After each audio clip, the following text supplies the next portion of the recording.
Well, hello everyone. Any excuse for me to break out that song, which I haven't used before on a stream or a video. Does anyone know it? I will wait a few minutes to see if anyone recognizes that one. I'll tell you what it is soon. But hello everyone.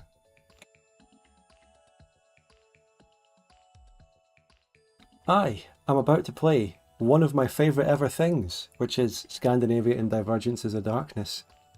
But, unlike last year, we're going to play it in a way that's probably a little bit more enjoyable and relaxing and less stressful than, because I'm immediately thinking back to the multiplayer campaign from 2024. That's like a year and a half ago now from here. And then this year we played Burgundy. And now, as we come towards Christmas, I thought, you know what? I've got space in my schedule to have one campaign, a single player fan fork run, I think would be nice. And what better country to play in this time than Scandinavia? The Northern Empire, the jolly Arctic Circle, Lappland country in the north, in the Arctic wastes, in the snow. There isn't a better nation to play at Christmas time than Scandinavia.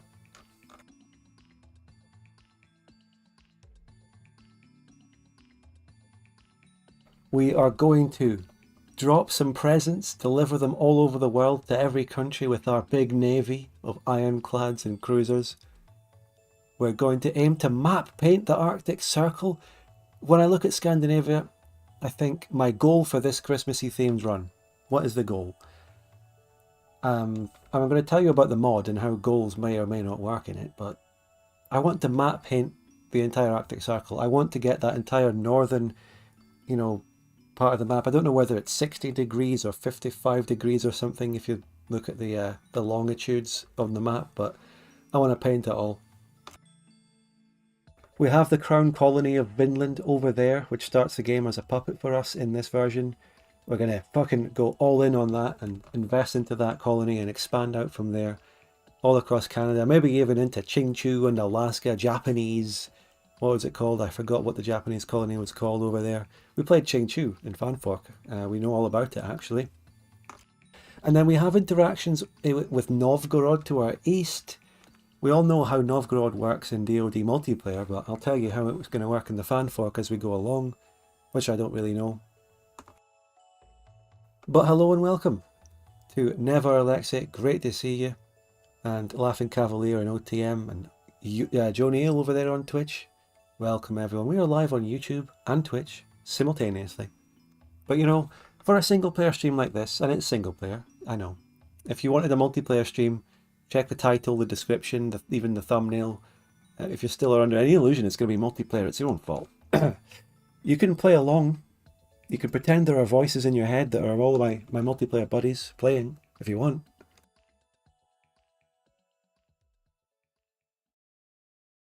But for this single player run, I'm actually going to have a chat window up on stream. I think people need to see who I'm talking to. I'm just going to have the YouTube chat up though. If Twitch takes offense to me having my YouTube chat on screen, that's their problem. I don't want to risk YouTube though, because that's where the main viewership is. I don't want to put the Twitch chat on screen and risk YouTube going TOS on me for that.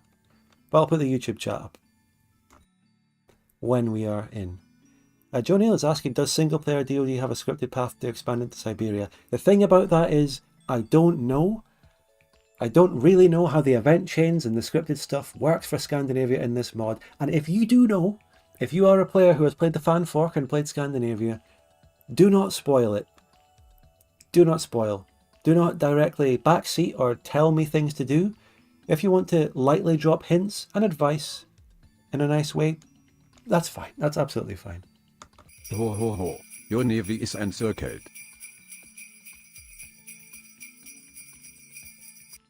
Thank you so much, Never, for gifting 5 memberships on YouTube. Ho ho ho, your navy is encircled. We get to hear it 5 times. We get to hear it 5 times. Wow. Thank you so much. Ho ho ho, your navy is encircled. I put this alert on, I think, last year or even the year before, but we're bringing it back.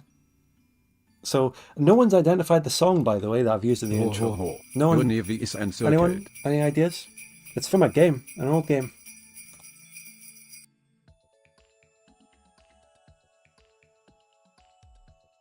Earlier this year, I had the pleasure of being able to go into my parents' loft and get out my old PlayStation 2, in which I played a few old games from my childhood, and one of them was Rayman 3. Rayman 3. The Christmassy snowy level on that game has a beautiful soundtrack, which I've used here, called Summit Beyond the Clouds. And that level is a kind of calm before the storm. You've already been through some really difficult, even scary levels in the game, and then you get this beautiful, relaxing winter wonderland level, which is just a nice calm break from the chaos, which comes in like before the final boss level, which is next, or the hoodlum factory is next. But it's just a great level and a great soundtrack.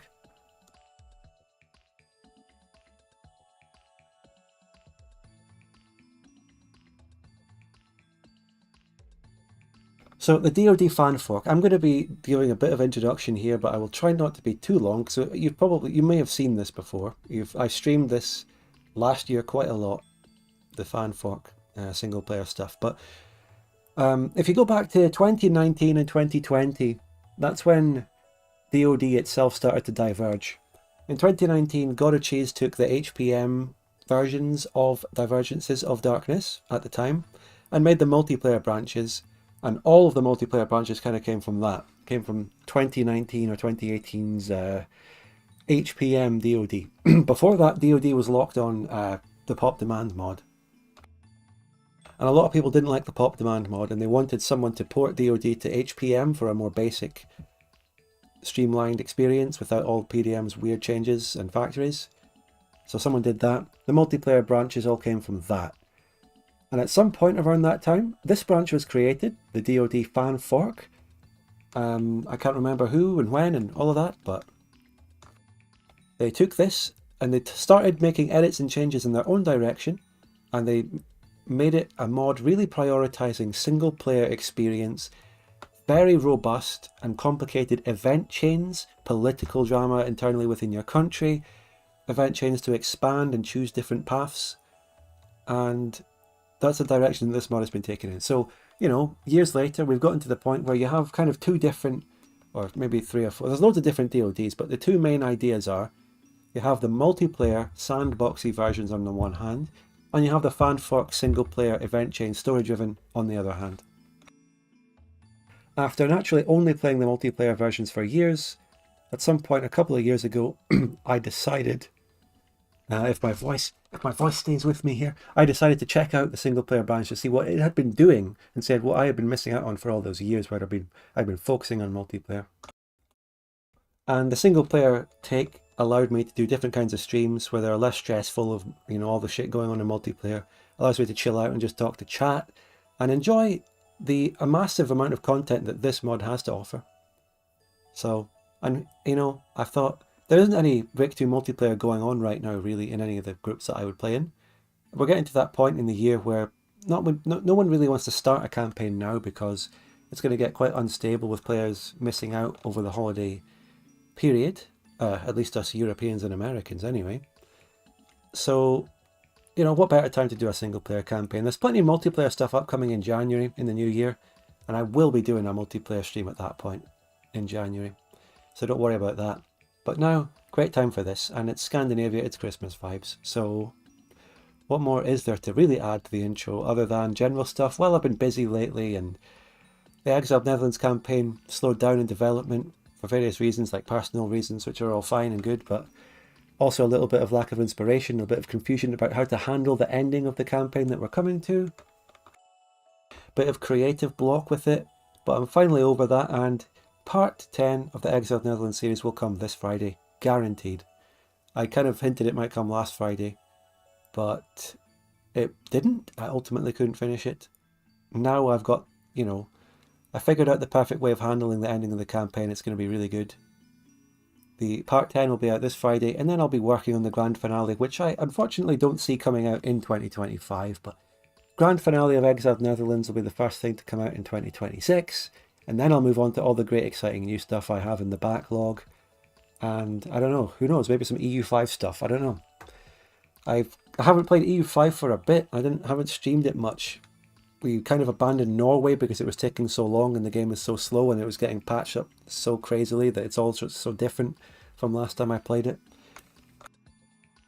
But I will return to EU5. I just kind of look at that game and think, what do I want to do in EU5? It's so slow. I don't know what country to play. When I play a big country, it's all kind of overwhelming and there's half the economy is already built. You already have the most advanced buildings. It feels kind of easy. If you play Spain or Naples or something that I was looking at, it looks kind of too easy. Everything is so built up already. You have universities, you have cities. Whereas if you play as a small country, you get that really satisfying experience of building up and unlocking stuff from tech and then building it. Norway was really good with that. And I also love a good Scotland run. But anyway, not to diverge too much into EU5, because this is a classic Vic 2 stream. I think that's enough intro. But I have a couple more disclaimers, as well as the obvious please no backseating and please no spoilers of the event chain for people who have played Scandinavia before. I also want to point out that I do take these single player fanfork streams slowly. I play on a slow speed. I take my time, I pause and I read events because I want to learn and go with the lore and the LARP of what's happening. So you're forewarned about that. If you get impatient or feel it's too slow, just deal with it. That's how I do these streams. I've played Victoria 2 for so many years. I know the game inside out. If I were to just play sweaty tryhard 4-speed, 5-speed normally, it would be boring. In order to really get enjoyment out of it at this point, I play it in a different way. I take my time, I interact a lot with chat, I talk to you, I read events, I enjoy the fanfork LARP. That's how I do single player in this day and age. 15 fucking years after Victoria 2 came out. Although I didn't play it immediately when it came out. I played it in 2011 or 12. I played it right at the end of 2011, I think. Because I got a computer for Christmas. My first own computer for Christmas. Speaking of Christmas, see? My first own computer in the 2011 Christmas. And one of the first games I got on it was Victoria 2, I think. Sagar on there is saying, to be fair, I'm not sure if you picked a right nation for a slow game or not, but I guess we'll find out. It's not about the actual pace of the country I'm talking about, it's more my own pace. It can be slow if I play it on a slow speed and pause it and really take my time, and that's what I'm really talking about. So if shit gets overwhelming on Scandinavia, we'll take it slowly. We'll take our time, we'll take as long as it takes, okay? That's what I'm really talking about. That's what I mean. And another quick disclaimer. Let's get the in-game soundtrack on, by the way. Here we are. And here's the YouTube chat, visible for the first time in a long time. Let's listen to the... Let's have the in-game soundtrack on for once. If it decides to play a song. Maybe it will.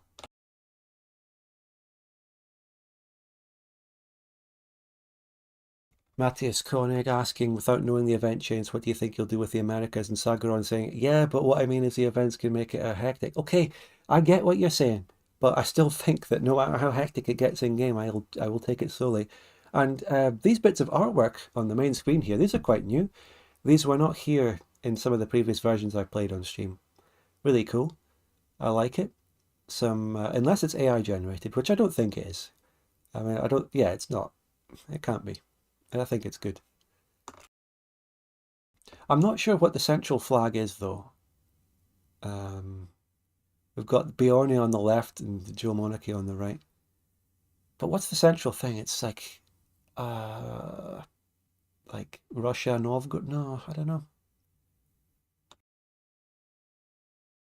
Rosgard saying Equinoxia, the rebel nation from Amazonia. Would they put Equinoxia as their main artwork in the center under the title? Is Equinoxia even in the fanfork? I don't think so. It's got to be in Germany. Yeah, name goes here says one of the German republics. Yeah, it's got to be that. So also, I've got the YouTube chat on the screen. But if someone messaged me, says something on Twitch chat, I will explicitly say someone on Twitch says this because you won't be able to see it anyway. So without much further ado, there will be a lot of ado actually, but without too much further of it. In terms of America and my plans for it, obviously I want to go all out on investment in America. I want to defend Vinland, get as much as I can out of it, fight the other places. and expand and colonize outward as much as I possibly can in Vinland. All out investment in North America for this run from me, definitely. Now, I have played Plantagenet and Qingchu in this mod before, so I kind of sort of know what to expect. I mean, I don't know what happens with certain choices, but I've always seen Vinland break away and rebel against Scandinavia. That will probably happen. Obviously, I want to prevent that and avoid that, or if it happens, crush the rebellion.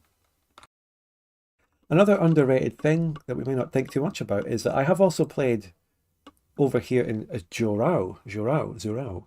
I had that funny Chinese Australia campaign, and I know that Scandinavia gets involved here, but I have to say, this is going to be a low priority, because Scandinavia is probably going to have a lot of shit going on at home and in America. If anything kicks off here, like if I have a spare moment and some spare ships and some spare troops, I can go to Australia, maybe, but it's not a big priority. Absolutely not. We also have Singapore and Eastern stuff, bit of, like, I don't know. We have a bit of the Philippines and all of that, and we could even get invested in India. And we have a fucking port. We have a port in Chile.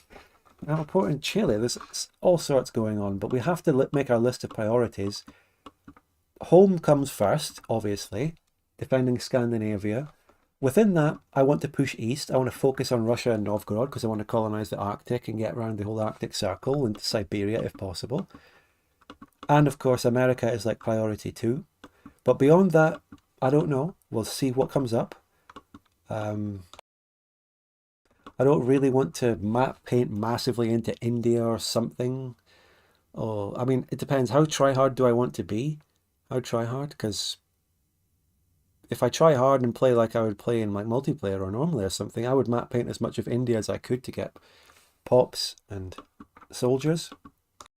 And in past playthroughs, I've actually seen the dual monarchy and maybe Burgundy and other countries map paint into India, which would make them very strong. But let's get in the game. Let's actually launch it up. And did we get some in-game soundtrack? Yeah, it's very nice. Again, I'm going to take it slowly, very slowly. Hello there, Arman and Protoss and Esther in the chat. Joe Neal on Twitch, I don't have time to stop and answer your question about Victoria 2 patches and whatever. Can't really. We gotta press on. So I'm going to unpause in a minute just to get the first pop-up playing, but let's just have a quick overview. I mean, how new are we? How new are you to DoD? We have a general idea. If you've never played the fan fork, most of this is still very familiar to you. The borders are pretty much the same for Scandinavia. Scandinavians. We've got Lithuania in our sphere of influence. Let's put a point in there to keep it. We've got Kurland in our sphere of influence. Let's keep that. Also, Novgorod in our sphere. I just want to put 1 point into all the places we currently have as spherelings and whatnot, just so the AI doesn't take that out from under us. And boy, do we have a lot. Got a lot of eastern places, and we have a bit of northern Germany. Lüneburg is in the sphere. You won't find that in the multiplayer branches.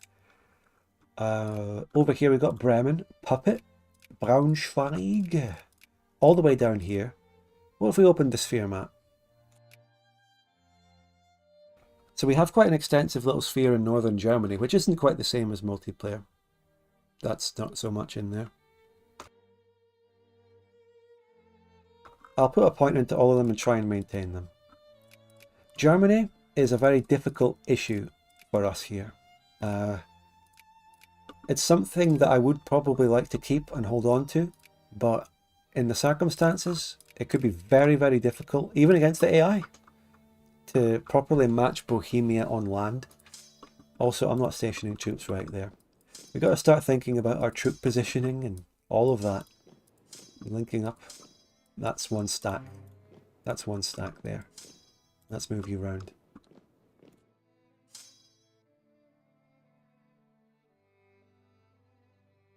So from on the get-go, Poland wants to ally me. I don't see any reason to say no. We could even put a sphere point. I don't know how things are going to go. Again, no spoilers. We can put a point in Oldenburg, so let's do that. We can maybe sphere Oldenburg, which we'd have to take from Bohemia. There's a couple of German countries without a sphere. Hesse-Kassel. We are friendly. All other countries are friendly. Maybe we can try and get that. So here we have people saying spoilers in the chat, already breaking what I said right at the start. The Peacegiver says Bohemia AI usually gets pulled apart and steamrolled. If you do a couple of early mill texts, you should be able to easily roll over them. Thanks, I guess. But I didn't really want to know that. So, also big question, first tech. Well, idealism not available. We already have ideological thought. In a country that already starts with massive literacy, it has to be medicine first. So that's that out of the question. Let's get our budget set. Basic starting budget. Let's not... Well, what's the party here? Anti-military reactionaries or whatever. I don't know. We're going to see what goes on politically with the country when we start to unfold some event chains. Let's... I've started moving around my armies in Europe. Let's see what we have elsewhere. We have, obviously... okay. We're looking at the Americas. Okay, this is where it gets complicated. Peacegiver says, I mean, those are things we've seen in previous streams. That's what I was going off of. It's okay. It's fine, actually. It's absolutely fine. Don't worry.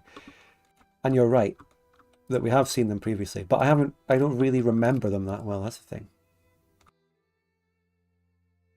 So we don't start with any direct troops in America, which is great for management. We got that our holdings in America. Let's go over this properly. It's divided into 3 dominions, 3 puppets. Actually, technically dominions, definitely do. Or this one's a satellite, I don't know. The Crown Colony of Vinland, which is what we're used to, we know about it. Something different for Fanfolk is the Crown Colony of Maskerland, which is basically an extension of Vinland, but it's technically cut off into a separate colony with its own slightly different culture, called Maskerlander. And for the life of me, I can't remember who these people are. But I have a feeling they might be Scottish, actually. There's some Scottish people somewhere. They've put more Scottish LARP and people into Scandinavia. I'm sure someone in the chat will tell me now, but I also want to kind of wait and see from events and all that. So, they're not in our sphere, which is a bit concerning. But they are our puppets. And then thirdly, we have the Skraelinger territory, which is a native nation. 400k pops. Let's invest our sphere into that, just so we kind of remember them. I'm putting 1 sphere point into all my existing spheres and puppets and all that, just so I get them on the menu on the right to see them.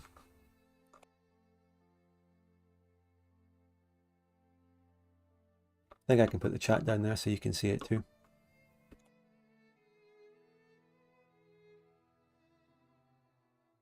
Name goes here says North Germans, I believe. Yeah, something about them rung a bell as them being Scottish, but their name doesn't sound Scottish. And Vinlandic, we know those are Vinlandic Vikings, Scandinavians. So, yeah, the native nation, they're a dominion. We'll see what happens with all. We've got Ronst over here, which is independent, and then the Blackfoot Confederacy. America in Fanfork is cool. A few different things. It's kind of loosely similar to what we know. The Belgian Alliance, of course, is divided into like several, 7 to be exact, decentralized puppets, technically, of one overlord. Where is the Belgian Alliance? It's here, around the Nouvelle Bruges, Port Valois area. They have 1, 2, 3, 4, 5, 6 puppets plus them. Because this country used to be called the 7 Republics. And then you get the culture from that. Septimin. 7. You get it? You see? Septimin. 7. 7 Republics. So, we also have 10 ships in Haiti, aka Sido.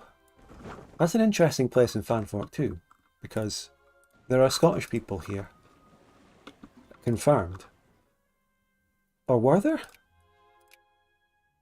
Oh, it's this island, yeah. Say to Righaven.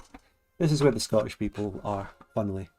And, I mean, it might be an interesting playthrough, I've talked about this before, to release this country and play it. Because you kind of have some Scottish people and there's some, I don't know if there's events with it, don't remind me too much. Leave this as a proper potential future playthrough for me. That's a cool little place. Of course, in normal DoD, Scandi has this, but it's like got a slightly more elaborate kind of setup, LARP and lore behind it in the fanfork, I think. And then we come down to our African holdings, which are all normal. Let's start building a port, why not? Yeah, and of course we have our Angola and Mozambique, for lack of better terms. Scandinavian soldiers from Edinburgh, Scottish soldiers from Aberdeen. I can't be bothered transporting them around. Let's delete them and rebuild them. From the start of the game, what I am going to be doing is putting my armies and navies all together in one place. And then seeing what the actual fuck happens, and then maybe expanding out from that. The Beluzero Principality. Oh, we have a few more spheres in... Oh, that's Pskov. What was the Beluzero? This one. So we got in the sphere. We have... Oh shit. There's a lot going on over in Russia, in Novgorod as well. We will be paying attention. Yaroslav is an ally? We'll just see what the fuck happens here. No spoilers. Peacegiver says, are we going to see a return of the sweaty Andrew pop counter with Righaven instead, maybe? I mean, no. That was a funny little thing we did in a past stream, but that was specifically because we played as Poland and we had our one colony. So all our colonial migration went there. So we had this little... I made a battle plan with a pop tracker. Wrote the number of the pop every now and again. Just to keep track of it, because the pop went up massively. But there's nowhere we can really do that as Scandinavia. Also, New Courland. New Courland, something to keep in mind. Duchy of New Courland, part of actual Courland right now. That's something. So over here, what the fuck is going on? We have a port next to the Incan Empire. And there are some interactions. Something happens here. I can't remember. Don't spoil it. And of course we have the Faroe Islands down there. And random Atlantic islands. Keep building my ports. Because we started the game with a pretty generous amount of money. Might as well build some ports with it before I forget. Am I allied with Burgundy? Yes, that's interesting. That's interesting. Allied with Burgundy. It's not gonna... It doesn't matter as much in fanfork. Wars, like organic, normal wars between great powers happen unless it's all scripted. But it's something to keep in mind. Osthaven here, we have our little inroad in India. And our port in Bengal. Fucking hell. Balasore. Wow. There's a lot going on. And we have this as well. And then we come to the east where we have Singapore. Starting with a navy here, I am going to transport it because we're centralizing everything to start the game. Bring everything back to Denmark. Bring everything back to Copenhagen. East Indies, mostly Burgundian claims. Philippines. Now, what was going on for us? I mean, we have Tasmania down here, which actually starts off pretty damn Scandinavian, culture-wise. Sagaron says, you had a Poland game and I missed it. What a cruel fate. Check out the Spudgun archives. Look it up there. My Poland-Lithuania playthrough and fanfork will be on the Spudgun archives. Check it out. So, the Sultanate of Shusha starts off in the dual monarchy sphere. That's the one I played as. That's the Muslim one. Remember? I played them. Check out the VODs for that. Mianjin is in the Spanish sphere. What about Yaluo, though? I'm friendly with it. Friendly with Yaluo. That was what's going on there. So that's our kind of... That's the influence that we could have in Australia. Potentially that one, Yaluo.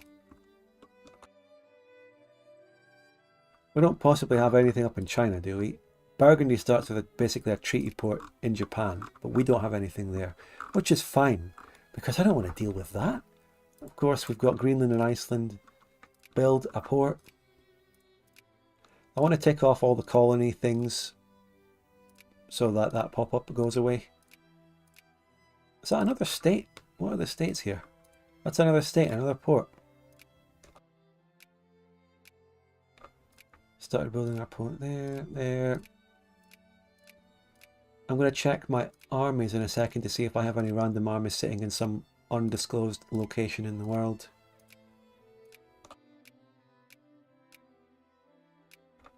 And then a random island there. Good. Helsinki Guard, we're linking them up. Army of the Eastern Indies. Okay, that's a glitch. Okay. Whatever, delete that. Okay, who cares?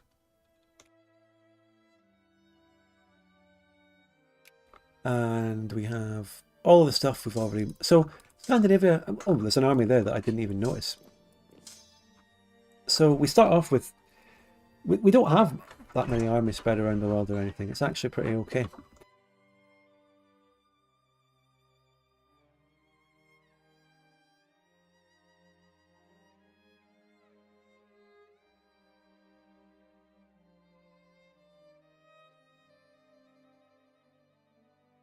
What opportunity in Mozambique? Did I miss one? Aha. New. This is like... We actually have a little bit of Boer territory. New Flanders. Cheeky.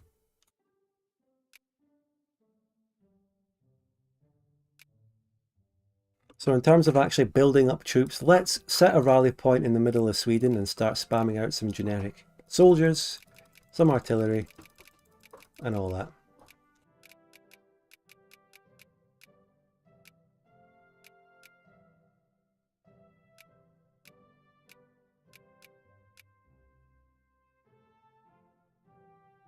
Right.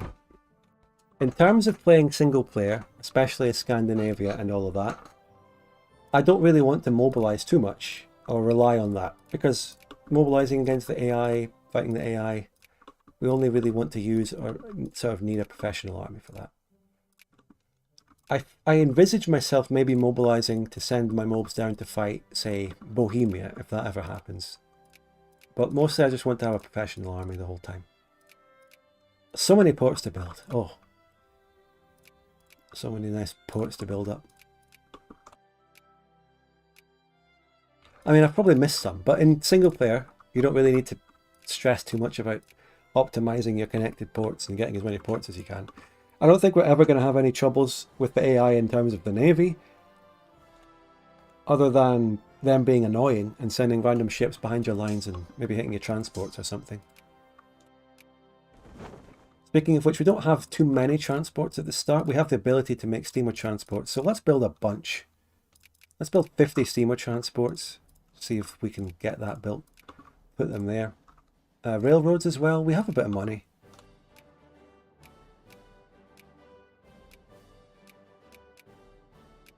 A couple of railroads, definitely in Scotland. There's your coal. So, a couple more things. Since this is part 1 of a playthrough and I haven't played for a while, maybe some new people.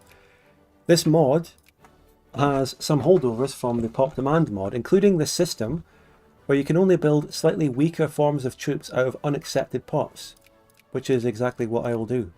Building the slightly shittier type of artillery and infantry out of unaccepted pops. We're going to get troops being built in random colonies as well, so we'll just wait and see and build them and pick them up eventually. And we do start with state capitalism, yes, Mateusz, and that means we can immediately fund our industry. The Highlands, with its sulphur, starts off with a gunpowder factory, which is lovely. Do we have any other sulphur? Yes, East Karelia. How about we build a gunpowder factory in East Karelia as well? Now, industrial-wise, we don't have the biggest population base, not compared to, say, the dual monarchy bargaining Bohemia, but we have pretty good RGOs, coal, iron. So in Svealand here, what have we got? Let's just sort by alphabetical and go down to Svealand. So we get a bronze artillery, cement and machine parts. We definitely need a steel factory there. Absolutely. We have iron. Sjælland, which is Denmark. We just have flour and fish. So if there isn't already, I'd love to build canned food factory in Sjælland. We start with small arms, ammunition and glass there. We have quite a few factories in Scandinavian Mecklenburg for some reason, which is just one province with grain in it. I don't know, let's just leave that, whatever.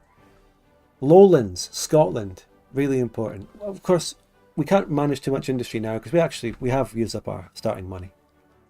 we use our starting cash. So we'll just let the industry play out as it is for now. I'll definitely be wanting to make a steel factory in Lowlands. Do we have iron? No. Coal and copper. We'll come back to the industry pretty soon. So diplomatically we're set up. We've got a day one alliance with the Commonwealth, which I'm not sure will last. I don't know what things will happen there. Don't spoil. And we have our day one alliance with Burgundy, which is like, you know, that happens in multiplayer too. It's not that different. We started spheering a bunch of places. Do I maybe want an American ally? I feel like I'm going to be a rival of the Belgian Confederacy and Plantagenet. But what if we were to cheekily build up relations with Qingchu or something? We'll look at that later again. We'll think about that in the future. Mateusz says, bravo on the Polish pronunciation. Oh yes. Do you get some LARP events about Danelaw or something? Well, that would be cool. I don't know. You see, I'm going into it pretty blind about the event chains, and I don't want to be spoiled, and I want to experience it and learn it. And by the way, give a super chat today. It's been a while since I've streamed, and I haven't put a video out for a while. Things are slowing down. Support the channel today with a super chat. And over on Twitch, subscribe and give bits and whatever, and join the membership on YouTube. Thank you. I'll try not to shill too much, but if things are slow in that department, maybe I will have to again. Now, population-wise, it's no different than the multiplayer we're used to. Scandinavian, Finnish, and Scottish accepted. There might be potential for more. We'll see. I don't know. What I'm going to do is let the day one event play, read that, start to get immersed in the lore, and then check through the decisions we have. But just remember, in the fanfork, the decisions don't really tell you exactly what's going to happen. They're only just a snippet of certain things that you have decisions for. Like 90% of the stuff happens through event chains, scripted, that we'll see. Merry Christmas, Spud. Have a great one. Thank you so much, Taco Willis, for the Prime of 20 months. You have alerted the Twitch alert, which does a Swedish accent. I think on YouTube I set it to be a Danish accent because it was the best sounding one. But that sounded great, that one. Thank you so much, Taco. And if we look at the culture map mode, Scandinavia, Scandinavian, Scotland. Scotland has some Scandinavian people in it. And we have Finland, but Finland is also heavily Scandinavian, aka Swedish. And up here we've got Sami people, which is nice. And then over here we've got Karelian people, which is nice. We have the Baltics, which are very unaccepted, but we do have Scandinavian minorities living around it, so we could get good admin efficiency even just from that. And of course we have Albions, Balters. The event chains are going to tell you this, but the population known as Balter are sort of Germanic landowners, rulers, aristocracy around here. Balter, I believe. Latvian there, Balter. And there's event chains about them, and they have a grip on the land. They give you a negative modifier until you get rid of them. We experienced that in the Poland run. See, I do remember some things.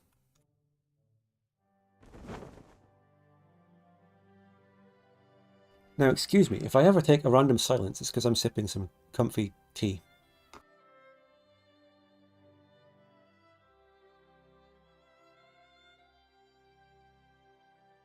It's been a while since I played Victoria 2. Is there anything else I need to set up day one? Yes, national focuses. Admin efficiency is fine. We don't need to do any bureaucrats. So let's get clergymen to 2%. We do not need to go higher than 2%.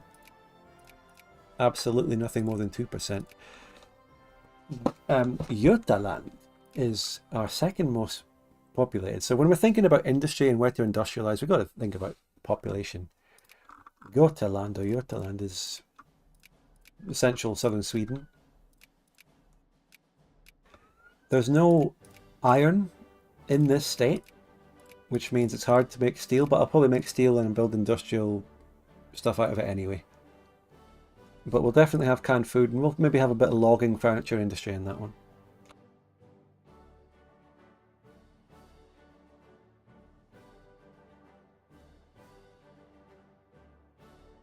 Now, it's been a while since I did DoD fanfork, but I think 47 minutes in, and I think I'm ready to unpause. I think that's good going for a fanfork stream, don't you think? I mean, what was it like back when I did the other ones? I feel like we had an hour and a half, hour long intros before we even unpaused. And I've actually been playing the game itself longer. I've been playing for a while, doing day one management. I think it's pretty good going. Peacegiver says that's a pretty good setup pace. Of course, there is no objective pace to take, and we all know that I play it slowly and do my own pace. But I'm just comparing it to my past streams.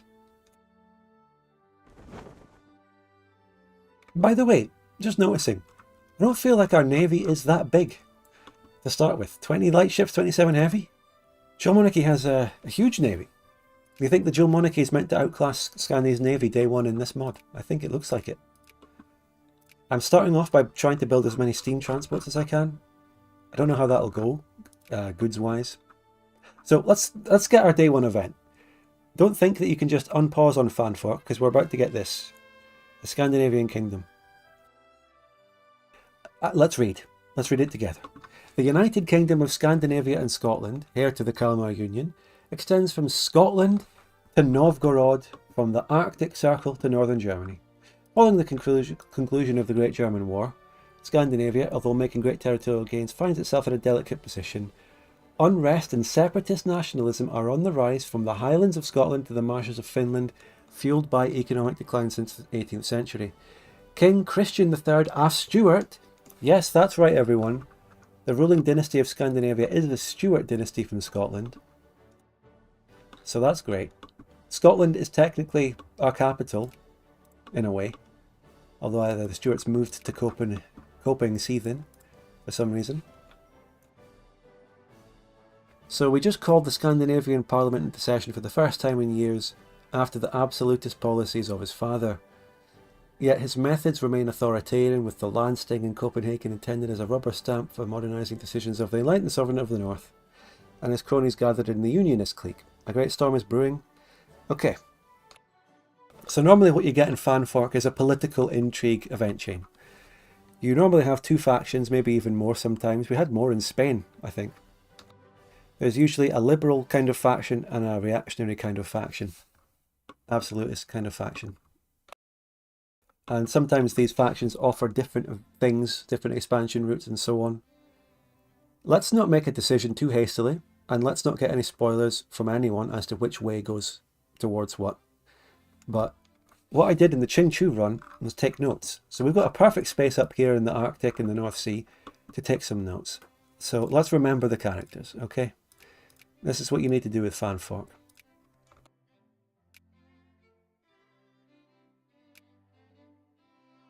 So we've got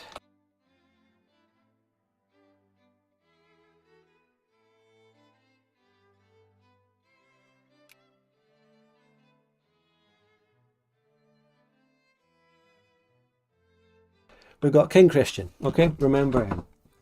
Should we take any notes about anything specific to him? The fact that he had an absolutist dad? Let's take that note.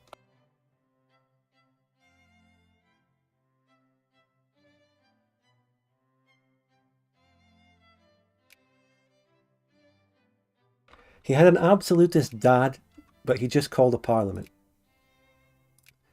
So let's keep that in mind.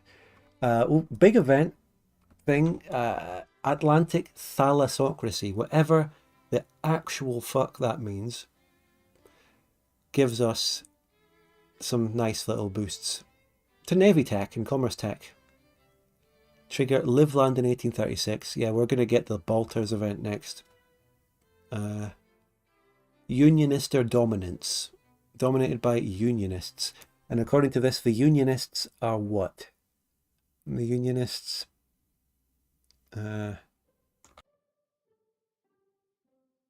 Unionists support obviously the Scandinavian Union, but they're quite reactionary under the king. Okay. So look at that. People are becoming reactionary conservative with unionism, with the dominance of that. Okay. Okay. Okay. Next event, Livland. So over to our Baltic bits. Yeah, boy, Seaman on Twitch says NALO, North Atlantic Lower Organization. Astosman says thalassocracy is rule by the sea. The empire drives its power from naval power. Absolutely. Thank you for pointing it out. And that sounds about right. Although our navy's smaller than the dual fucking monarchy, which is concerning. So ever since we conquered the Baltic states here, we haven't interfered with the political order, which has left the German-dominated feudal system in charge, the Balter Pops. So as long as the ultra-reactionary Balters are in power, we get this modifier on all the Baltic provinces, which is dreadful. These are useless places until we get rid of the Balters. So keep in mind that I would like to do that. We'd like to get rid of them. But with all that said and done, Gran Colombia is trying to sphere Lithuania, and we have some other people interfering a bit in our sphere. I'm going to let all my navies, armies unite, and my armies all coalesce. We're going to start building the armies up and all that. Don't have any armies on the border of Bohemia, because if war breaks out with them, we need to prepare for that. And those guys would just get wiped. Money-wise, we don't need to fund the army. We only need to like half fund the navy at the start, so that we can actually make money to industrialize more. Matthias says, the lore said something about a Great German War. Perhaps the navy was sunk shortly before the game. Nah, the Great German War is some lore and theory fanfork, which devastated Germany and devastated Bohemia just before the game starts. And it definitely was a land war, not a navy war, I think, unless Scandi fought the DM.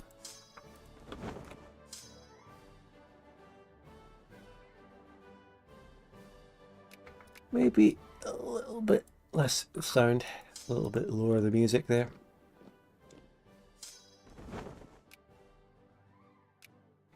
Split off the transports, because they will go around the world collecting units, probably. Oh, why did it pause? I didn't mean that, sorry. So, I mean, this is what happens with the AI. They're all trying to desperately, massively take shit from my sphere. I don't think we're going to get Oldenburg out of the Bohemian sphere, so let's abandon that. The Commonwealth, Bohemia is fearing that. We're probably not going to be able to beat them, even if we use sweaty tactics. Oh shit, I didn't even realise we had a Baltic fleet. Oh, we had a Baltic fleet sitting right there. 20 frigates. Wallamapu, access. Do we have any other cheeky navies around the world? No. No. We're good.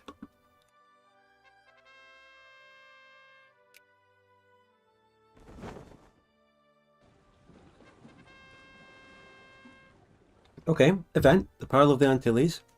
The Southern Islands, or as we call them, Sinoe. The Sinoe actually means Southern Islands in Swedish or something. Because the funny thing about the Scandinavian languages is that the word for island is just O or something. For example, where's tapped O? Yeah, that there is the word in Danish or in Norwegian for island. It's just O. I live on an That's island. I don't know what tapped means, but that just means tapped island. There's got to be some Scandinavian people in the chat to fill me in. So O with an E after it might be plural, islands, and then soon, S-Y-N could be south. So South Island, Sino. Joe Neal was on Twitch chat asking if Great German War was DoD Napoleonic Wars, right? I don't think so. But you could be right. I think that the German War was more recent in terms of the timeline, like 1820s or even the early 30s. Arman, and people they're saying it means Lost Island. Oh. It means the Lost Island. Well, not the Lost Island, but Lost Island. So anyway, they're the pride of our Scandinavian colonial empire. The archipelago is comprised of the main island of Kiskoyene and the secondary island of Righaven. It's one of the main sources of colonial products, sugar, coffee and chocolate. The slave population far surpasses the local settlers who come mainly from Scandinavia, although many of the lower classes trace their ancestry to some Scottish clans. Scottish clans deported them for their support during the Anglo occupation of the 18th century. This Pearl of the Antilles relies on slavery. Okay, we've got slavery issues going on over here. I kind of overlooked the fact that we have slavery. It's a real issue. Got to think about that. Got to consider, keep that in mind. We have slavery over there in America.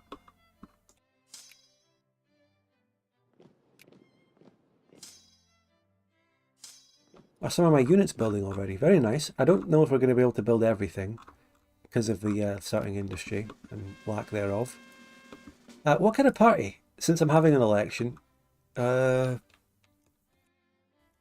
know I've got the Gamle Unionister is anti-military, but having state capitalism, I would probably want to continue. But it looks like there's no chance of me re-electing reactionaries. Okay. This is quite difficult. I would want the reactionaries to win, but I doubt we can get them to. What's the economic policy? Protectionism. Now, this election ends in July, and they're probably going to elect an interventionist party. We've got to really think about that, chat. We've got to think about what that means.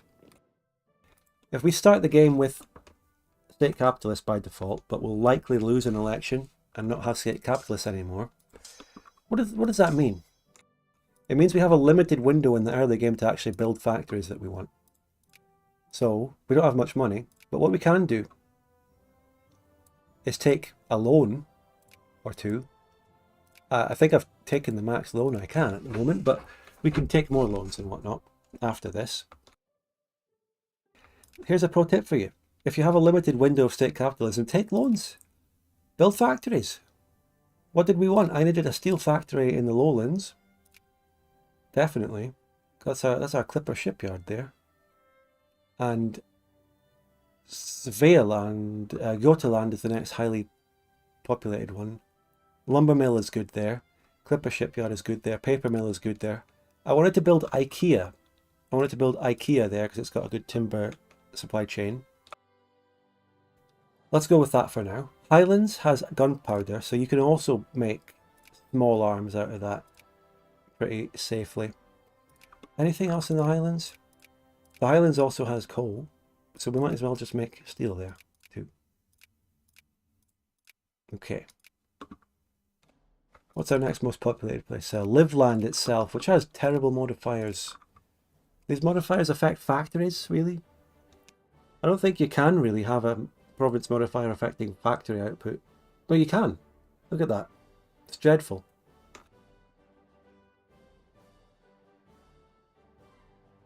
Pretty awkward. Tried to make a factory in Liveland where we have minus 90% throughput. But hear me out. It's a highly populated state. We might get rid of the Baltos eventually. So let's have a bit of industry ready for them. For when that happens. Let's build a canned food factory. What about Estonia? You're also shit in RGO. You'll also just be canned food. So it's ready for it. Pommern could be good. Hello, Hader on over there on YouTube. Fruit. You only have fruit and fish, but I want to make bronze. I'm making bronze out of Pomerania anyway. Bronze into bronze artillery factory. Skåne. We have anything there already? Skåne. I feel like cement would be good. We just need some cement. Now we take another loan. Oh, wait, I think we might need to unpause to take another loan. For it to all recalculate everything. No, I think we've... Shit. I think we've maxed out the loans we can take. Defund the Navy entirely. We need to make the best. We only have like a few more months of state capitalism if this is to be believed. It says here party popularity is actually 90% unionist. What does that mean? It says here that voter ideology and people's ideology are mostly conservative, but people actually, the electorate itself is actually voting for the reactionaries, which is good. We might be all right, actually. We might be all right. Sagraron says, I think it's pronounced Skane. No, it's pronounced Skåne in Scandinavian and Danish. In Danish it's probably pronounced Law, but in Swedish it's probably pronounced Skåne.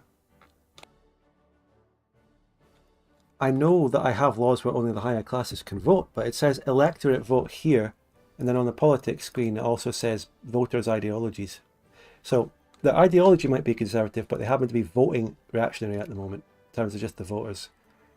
So we pick residency. We obviously have to use the event chains. I mean, I am a fucking monarchy anyway. Why am I making a big deal about the democracy? I think I can change my party. But there was something funny about changing parties in Fanfork where it's difficult or something. So I don't know. But I am maybe overdoing it with the politics a little bit. In-game.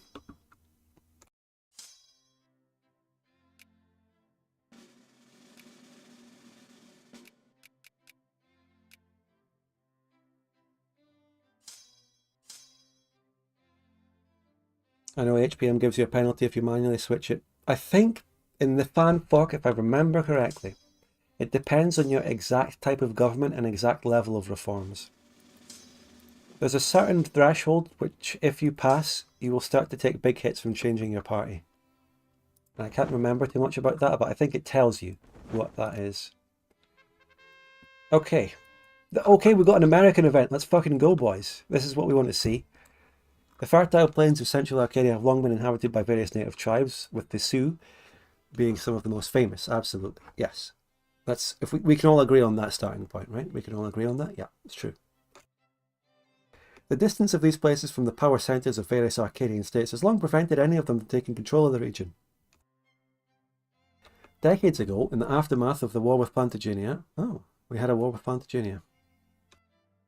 A commission was set up to delineate the frontier between Scandinavia and Arcadia, and Plantagenet. I remember getting this event as Plantagenet when I played it.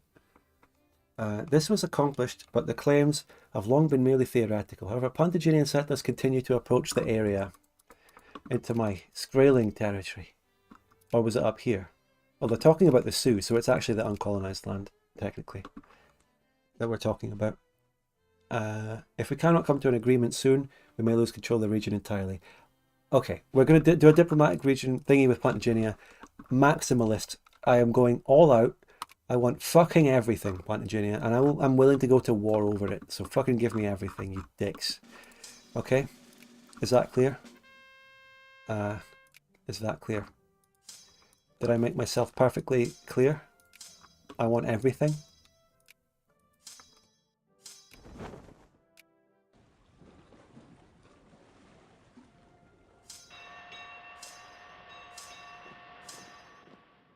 We're getting good artillery being built. Some steamer transports coming out, not too many. Shealand, like really lacking some stuff here. We do have a steamer shipyard or two. We have one in Lowlands. This, the Clipper factory is a disaster.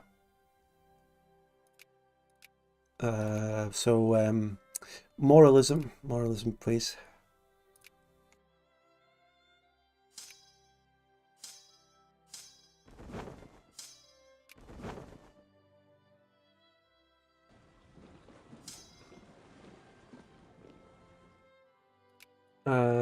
Like, do we need that many Clipper convoys being produced out of a big factory? I mean, if I were to max out my navy, it's going to take a lot of Clippers in the early game. And do we even get them all? Yes. Our navy takes 11 Clippers maximum. This one here, it's producing 20, so that already says we don't need all of those. But they're probably like market spendings. It's fucking buying all that fabric and all that steel is disastrous. That's why I'm trying to build steel factories.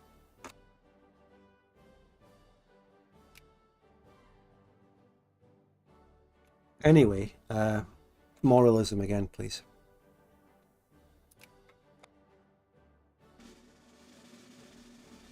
Joy Bonzo says, my message isn't showing up on the stream chat. The first time chatters have to get approved or something. No.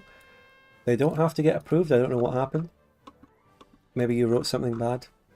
But here's the Plantagenian event. So the Kadian were not pleased by our assertion of our claim to Sioux lands, but they have not rejected it outright. They set forth a oh, look at that! They took all of this! No! No! Stop right there. We might be able to convince them to reduce their demands by offering half of the desired territory. No. Maximalist. Maximalist. They have set forth a condition for recognising and receiving the southwest portion of the Scaling territory. So, I either try to... It's actually... What is the maximalist option here? So, I would accept their demands, or I could try to bargain them down with a counter proposal, or I could forget about the Sioux, we will never give up land. So this one, the bottom one, would actually be to recognise what Plantagenet just took from the Sioux, but keeping the Skraeling land that I already have. So maximalist option is probably to try and bargain them down again. It's got to be bargaining them down. That's maximalist.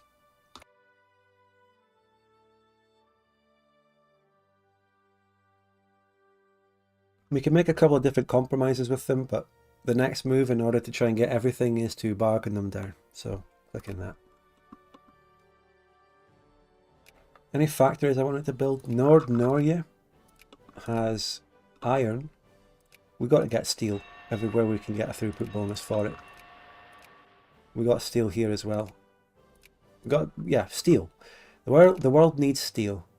What's the demand for it? Look how much the dual monarchy fucking produces. We produce like almost nothing. We don't have any steel. We need to build up the Scandinavian steel. Look at the demand. 5,400. What kind of AI? I don't even think the AI stockpiles like that. I think that is the organic demand for steel in the early game of any campaign. I don't think the AI stockpiles, so it's not people artificially increasing the demand. So the good news is Plantagenet accepted. Wait, I had to sacrifice a bit of Skraeling territory?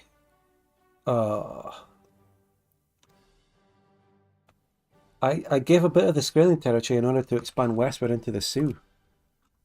I don't know about that. I didn't want to give up the Skraeling territory. I felt like that was the maximalist one. But I think this sets up maybe a future conflict because, you know, if we just stood where we were, they would have gotten the Sioux. That would be it. And then, I don't know, I think that hopefully sets up some future shit. Plus, I expanded west. And my campaign is all about expanding north across the whole map. So I'm okay with that, don't get me wrong. I'm okay with that.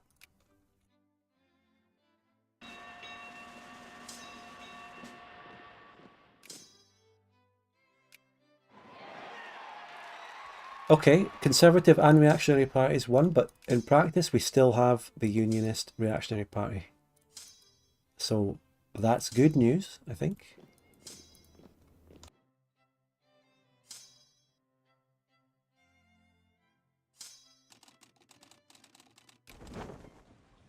We got the party we wanted. So the Scandinavia is the global north. That's right. And it's open for colonization. And yes, I know we're playing on speed 2. No one's complaining or anything, but I feel like people might at some point eventually raise that. But yeah, I just play slowly. Sorry. Play slow.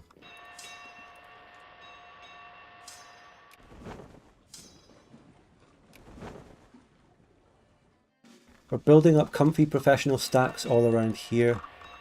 At least in the early game, I'm not going to station troops in disparate parts of the world like India or America even at this stage. But what I will have is rapid response forces that will get on steamer transports and sail around to any places they need to go.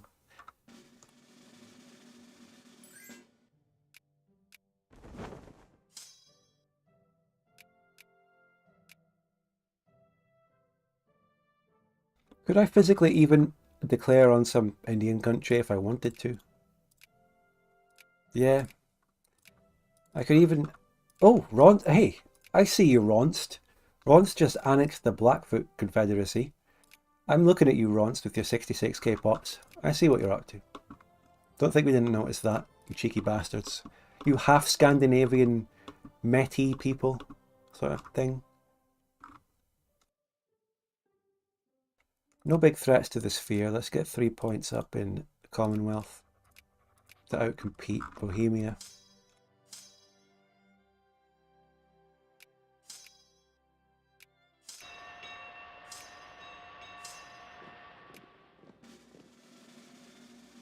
Wanker Inca. We remember the planet. We remember Bjornia. We remember all this. I think Bjornia and Tawantinsuyu have been reworked quite a bit since I played down there, so it's always worth a replay if I ever have the time. But we are directly concerned with this. We have a port here. If there's anything we can do to advance Scandinavian interests in the region, and we don't have too much else going on at the same time, well, maybe we'll have a quick sail down there and beat up the Incas. Who knows?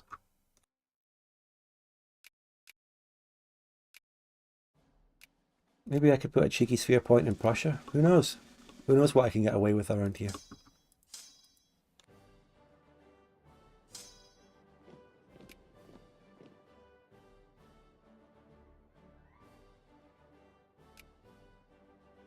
Ostlandet. Where was Ostlandet? Again, let's see. It's part of Norway. And it has iron, so we've got to build steel there too. And Ostrobothnia? Ostrobothnia? That is very wooden. Let's get a lumberyard there.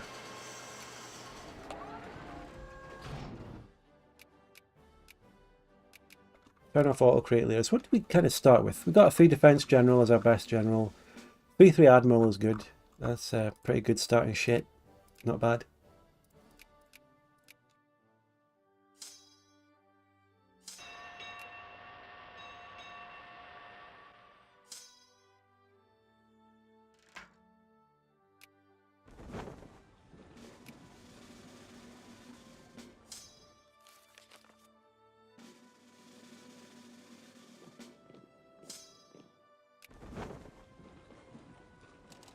Let's take 10 transports. I probably have a load of units being built in my colonies, do I?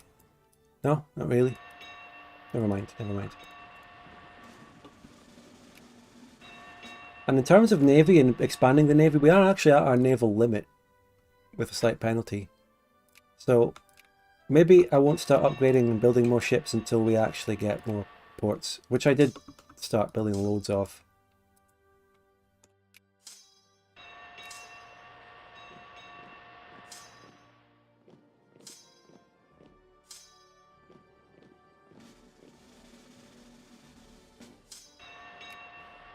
Also, we do start with very low soldier pop levels, which after we get a couple of good clergymen set up, I would love to expand on the soldier pops a lot. Schleswig. You just have cows. What are we doing here? Let's build cement. We'll turn cows into cement.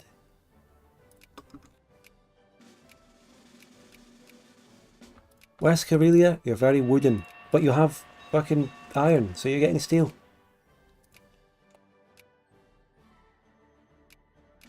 And I don't care, but I need machine parts. Aragonese proposal. They hold 2 islands in the Antilles, St. George and Montserrat. Their ambassador has poached us to sell them. Buying islands from Aragon.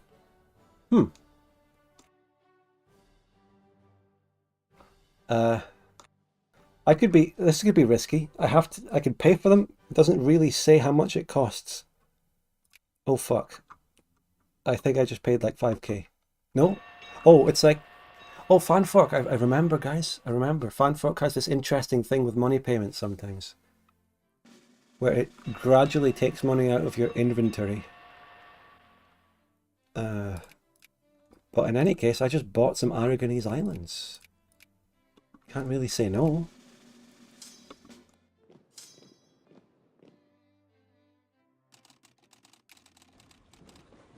It's still taking the money out of my purse for that. It just does it gradually. It doesn't bankrupt you. It doesn't do anything bad, but it just gradually takes money.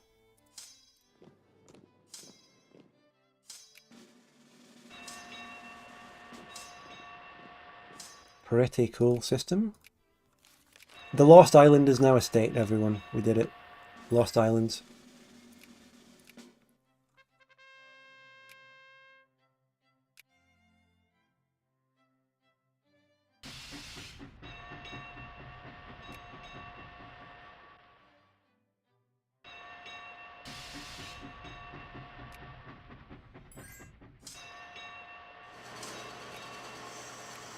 Moldavia allied me only to then die to the Ottomans as usual.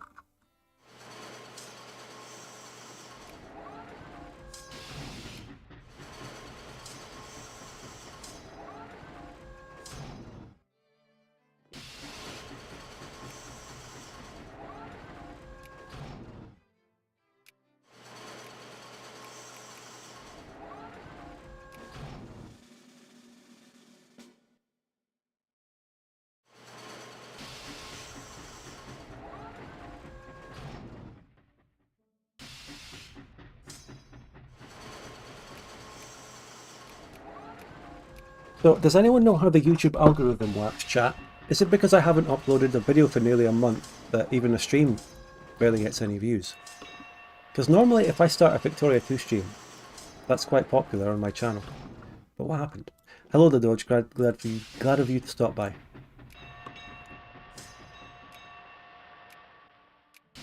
You never know. Oh, what? I just got so many new troops. You never know with the YouTube algorithm. It doesn't make any sense.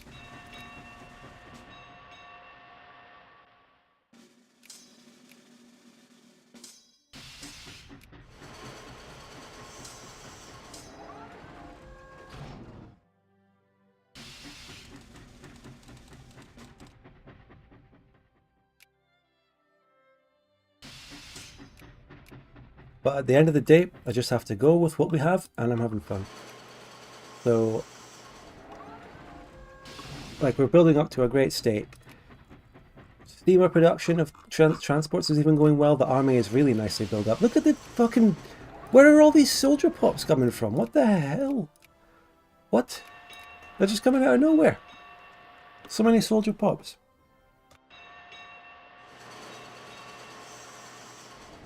Peacegiver, you're back from dinner. No LARP events really happened since you went away. You didn't miss anything, don't worry. Shit hasn't really hit the fan yet. We're still in the grace period.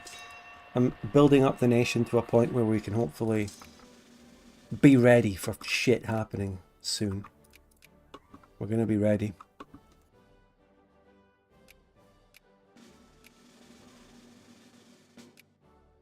In terms of steamer convoys, I'd like to build a factory in Svealand. That's going to be one of our best states. Anywhere. Ingermanland is this one. There's not much potential there. Let's build something obscure that we haven't built in many other places. Explosives. Also, we haven't built many horse factories. Remember PDM horse factories, everyone? I feel like we can make... We've got grain here, which is what goes into horses. We can make a... We can turn Danish people into horses. Vinland as well, of course, Vinland. I haven't built anything there yet. There isn't actually any grain there, but it's perfect canned food territory. And Iceland? What can you possibly have? Just one province of fish? Let's build a sugar plantation on Iceland. No, wait. No. We can, sugar seems to only take... Now hear me out. Sugar refineries only take fruit, and we have fruit elsewhere. A little canned food there. I had fruit somewhere in Pomerania, so I can build a sugar refinery there for the throughput bonuses. So as I was, a couple of other people chat came by and mentioned EU5. I do want to get back into that game. I've been busy in real life extensively for a little while, which has meant I haven't had time to even play EU5 off stream or anything. But now that I play this, and I remind myself of the RGOs and the throughput bonuses and all of that, I do think, actually, yeah, I do want to get back into EU5. I want to play more of that. But I'm just so far behind everyone with it. We need military access, so these goes to the fucking rally point.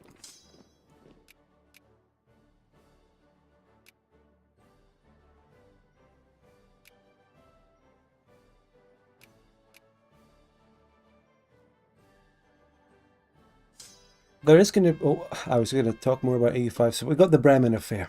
Okay, let's look at this. So we occupied the imperial free city of Bremen during the imperial revolutions at the request of the German Scandinavian aristocrat Hermann von Lettow, ousting Dahlkist Mayor Caspar Thiele.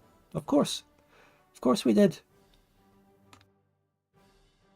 Yeah, never. One of the things that put me off playing EU5 so much is the absolute patch hell it's been in. So many patches, so many reworks, so much shit just constantly changing. It's at that point where it's so hard to keep track of what the fuck is going on. Unless you're really in it all the time, constantly reading patch notes. Anyway, so repeated accusations have been made that the Bremen courts are afraid to charge our troops, despite the Treaty of Paris, which ended the Great German War, permitting the use of self-defense. In turn, independent citizen musicians have formed. Surely we can shorten this fucking event down a bit. Ugh, come on. It's only Bremen. They converged upon Marktplatz, where they first demanded Ration's resignation. Who's Ration? And the expulsion of our troops. Okay, Bremen is rioting against us. Okay, got you. We violently put down the mob. Now Copenhagen papers speak of the Bremen massacre, allowing liberals to paint the Unionists as barbarians. Okay, I see. The Albion Germans across the realm are now protesting, denouncing us as occupiers and martial law. Oh shit, okay. Horrible things happening in our German realms, and I don't have an option here yet. We're just getting a setup for shit happening. Fang Hu went bankrupt. Right, got some Scottish lads.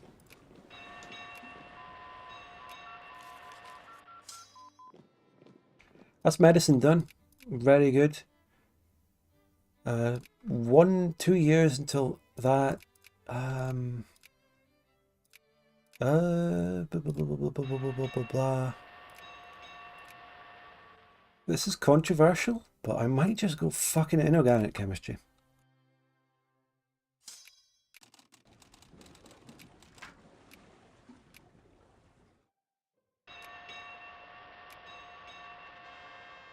An opportunity and oh here's shit, here we go. Oh god. It's our interest down in Oceania. Tapua Te Ranangoanga, I feel like that's Paichucker's alternate name. An influential Maori chief on the northern half of the pair of Oceanian islands known in Scandinavia as New Sheeland. Oh, that's funny. That's a funny name for it. New Sheeland has been a steadfast trading partner of Scandinavia for many years, having purchased no small amount of military goods from us for his soldiers. Of course, the classic European colony trading. We give them guns, they give us, well, normally slaves, but probably not in this case. So the guy that we're trading with is going off with our guns and killing people, but the Mianjin Republic disputes this claim. That's the Spanish speared guy, which actually has Autoria as a puppet. And we're sponsoring a warlord to go around rampaging against the puppet government of Mianjin, if I'm understanding this correctly. So they're preparing to launch an expedition to destroy the Arturian kingdom. So Tapua Te Ranangoanga has prevailed upon us, the only European power that he trusts, to aid him against the Mianjin. While he has claimed authority over both islands, in truth his influence only extends to the northern one. So the guy we're talking about is actually this country, and we're defending. We are about to defend it against Mianjin, which is a Spanish sphere. This is funny. This is fun. Alex says, do you think we'll ever get a normal historical Total War game again like Napoleon or Empire? We're getting Medieval 3. Did you not see the news? Do you live under a rock? Even I heard about it, and I don't watch any trailers or fucking Game Awards or any shit like that. Yeah, I mean, we don't have much else going on. Let's get Artoria. Let's get Paichucker. Let's get New Zealand. Are we ready to send troops out here at a moment's notice? Minutemen? Yes. I think we are.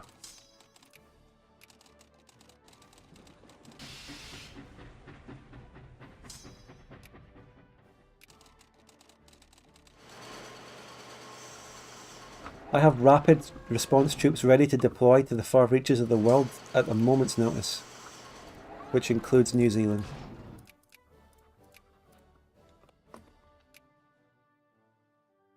Never says, let's see if Medieval 3 is good though. Oh god, I don't think it's gonna be. I don't really have hope for it.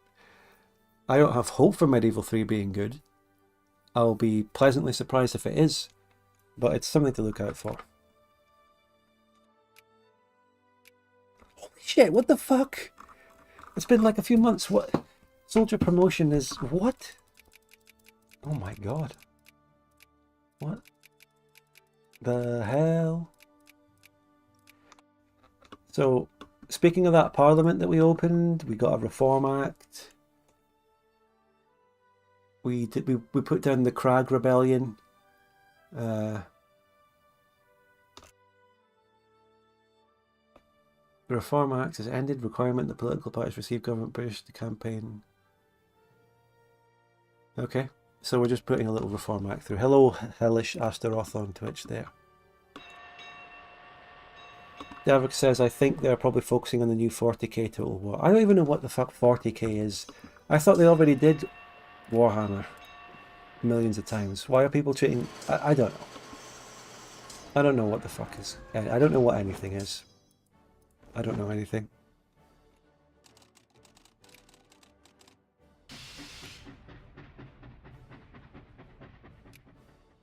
Never says they did Warhammer Fantasy. 40k is sci-fi. Okay. But they've got... So they're mainly focusing on the new Warhammer shit, which is sci-fi 40k. But maybe they've got a secondary studio working on Medieval. Is that what it is? Also got loads of money and loads of potential for industry. What can we build in Lappland? Which is where Santa lives. It's iron. We know what we're building here. Steel. This canned food is full there. That needs to be upgraded.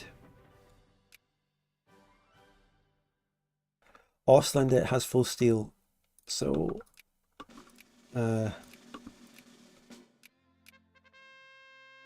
missionaries executed in the Khmer Empire. Are we ready to go and kill them? This is our first foreign expedition with our rapid response forces. Guys, is this a generic event or is it specific to Scandinavia? Is this generic?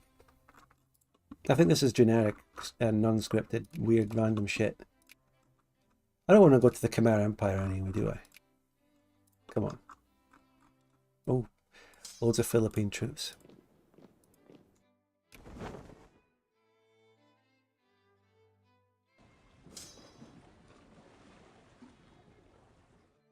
It's generic, there's nothing we can do. I'm focusing on Scandinavian interests. And that's not one of them.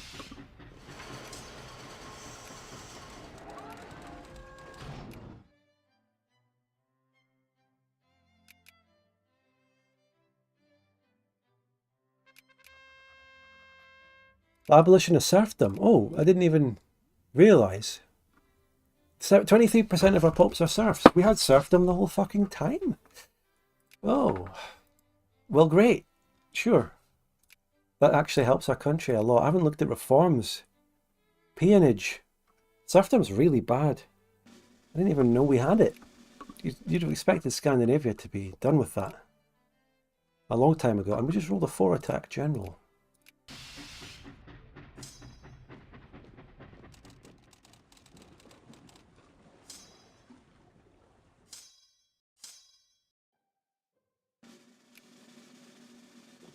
Algian says, will you continue the Norway campaign in EU5? I lost track of it. It became so long. So many patches have happened. But you know what? I might go back to it. But it's going to be a ridiculous long time since it last got done. And we've forgotten it. But maybe I will. It was really good and it was going well. But I just got busy and lost interest. So it was a tough one.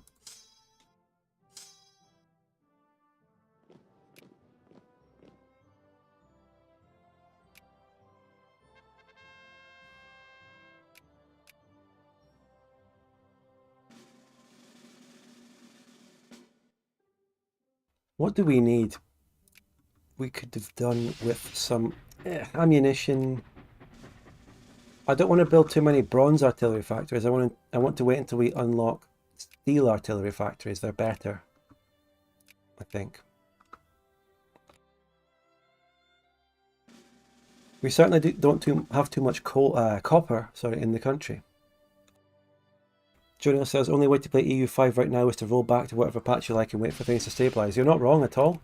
But then, at the back of my mind, I'm always thinking, is the patch I'm playing broken? Am I not playing a broken patch here? What about the things they patched out? The army I have right now is fucking ridiculous, by the way. I could take down the dual monarchy or Bohemia, maybe even both of them at the same time. We don't even have much investment in soldier pops.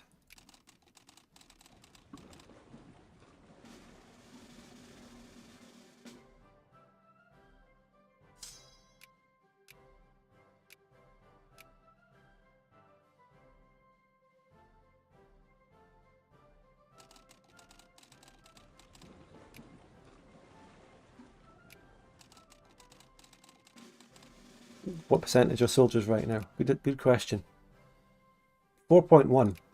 4.1 is a very healthy soldier pop percentage to have in general.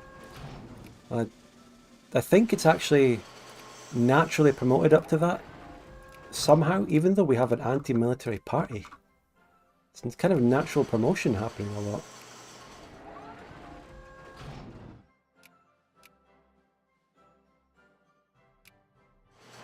There's a few things we're missing. Fabric, wool, and all of that. We're missing out on... We need, like, cotton. Do we have any goats? We have goats in the Highlands, Aberdeen. So what we're missing out on is clothing and all that sort of thing. So in the Highlands, which is one of our most populated states, it can handle it. Also, as well as the sulfur, gunpowder, we're going to build clothing, wool factories, that thingies. We do need some of that, and probably also need one luxury clothes factory. German nationalist societies in Holstein. I don't think we need to read this whole thing. We know what's happening. People are brewing up in Germany against me. The Bremen riots, people wearing things in Holstein. All of that sort of shit.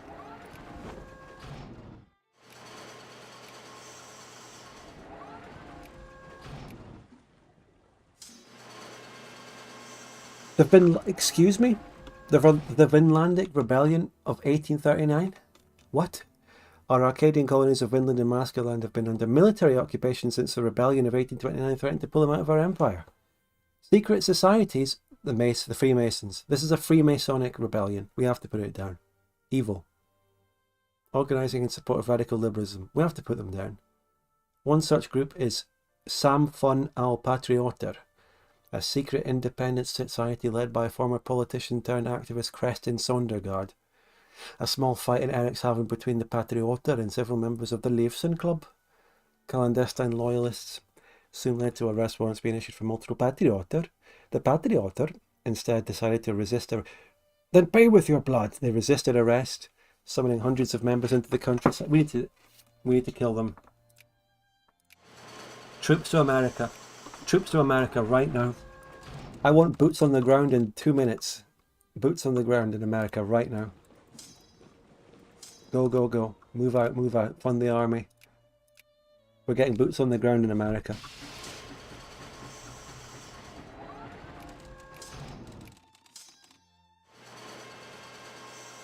Sondergaard escaped. Fuck him. We're going to go and put them down and reclaim the rightful crown colony. Shit is heating up. Where do I even put my troops around here? Where can I safely even put the troops? I need an ally. I need Ronst. We're going to start on this island. We're starting on that island, which is probably a bad idea because they have a stack on it and they don't have a port there. But I don't know. What can you do?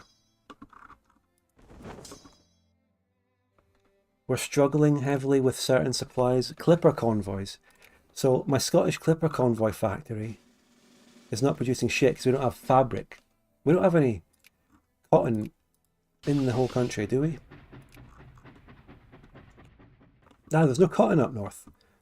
We could probably buy it off the market if I build a fabric factory. Because whether or not I'm exporting it or anything doesn't matter. I need to build it somewhere. We need to get some. And I need clothes. Denmark will get a clothing factory. And we'll import cotton if we need to.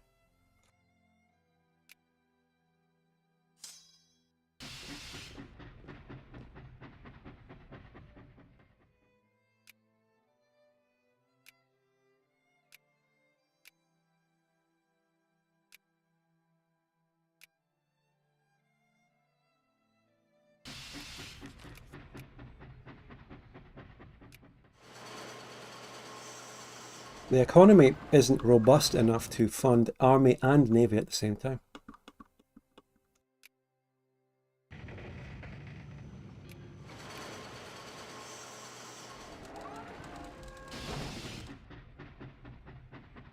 And we're struggling with... Are we struggling? Yeah, we're struggling. It's just clippers we're struggling with. And that takes wool and cotton and fabric that we don't have. But that's fine because we're going to be focusing on steamers.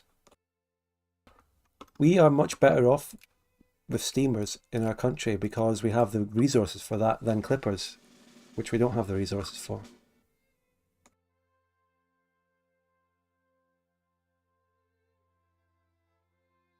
So yeah, clippers are the future.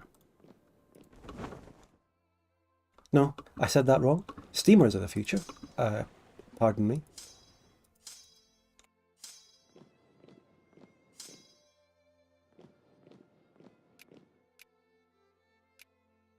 And yeah, I feel like we moved to craftsmen. We need to rapidly get more industry.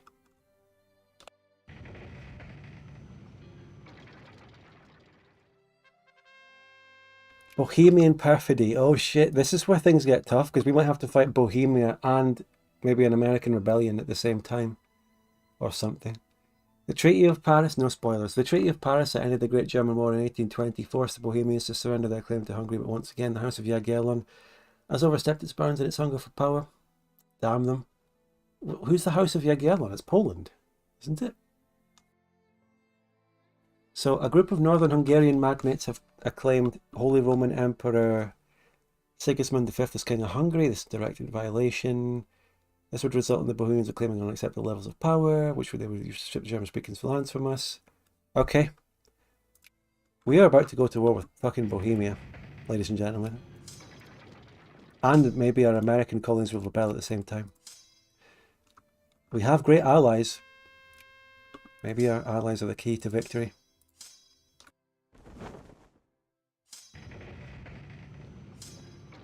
So I need boots on the ground in Germany now.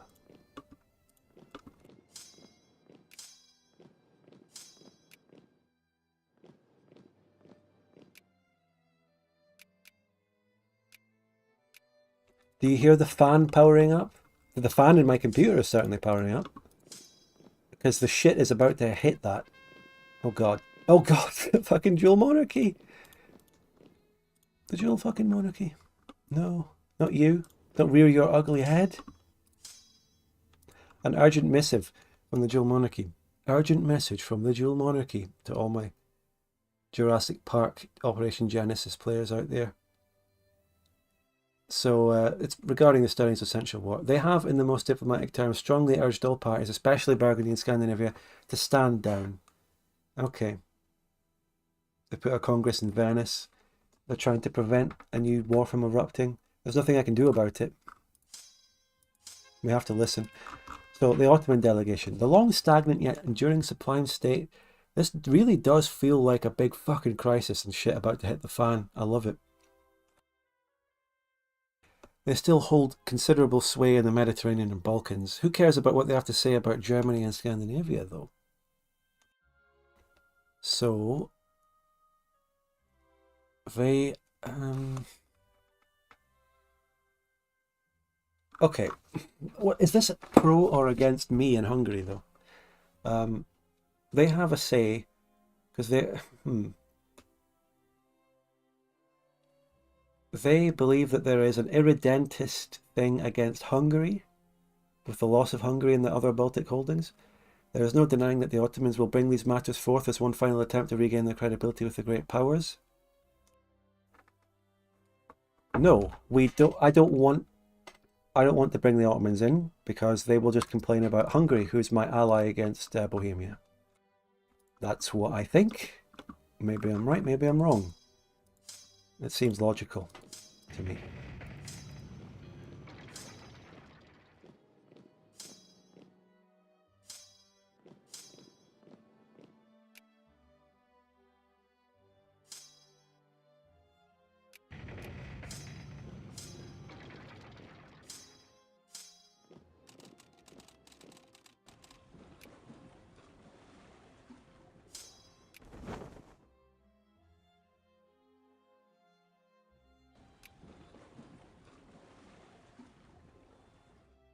So in terms of military tech, we do start with extra good military tech. So the Congress of Venice opened. We're all coming in to discuss the horrible crises that are brewing in Europe. And this is me giving my speech. My speech went down pretty well, it seems. Burgundy gets the next speech. I lose infamy even though I don't have any. We are greatly disquieted to find that so soon after the guns of Europe had been quieted through the cooperation of the great states of the continent, the spectre of war once more haunts us all. Blah blah blah blah blah, yapping, yapping, yapping, yapping. I want to maintain the status quo because I want to maintain my German lands, and we don't want Bohemia to be all irredentist and getting German shit.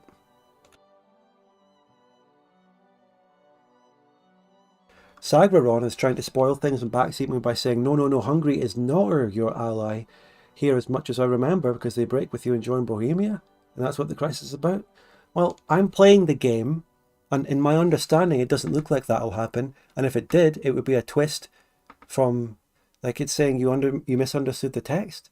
Well, okay, then I misunderstood it, and we'll live with that. Okay, who cares?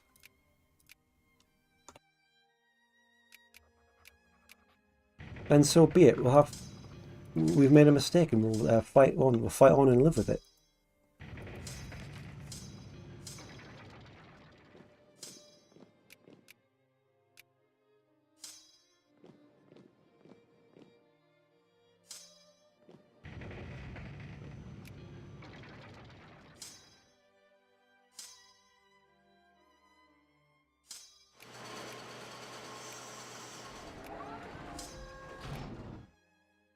There really is a tough balance to be found between playing slowly and actually understanding everything or actually getting through the game. I feel like I play pretty slowly, but I still am skimming over a lot of shit at the same time. If you really wanted to stop and understand everything, it would take ungodly amounts of time. This is a generic event against Old Man.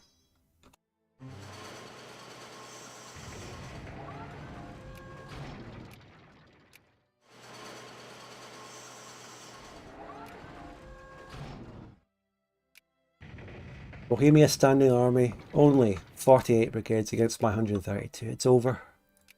It's over. Royal marriage with Burgundy. My great ally. Burgundy, my beloved.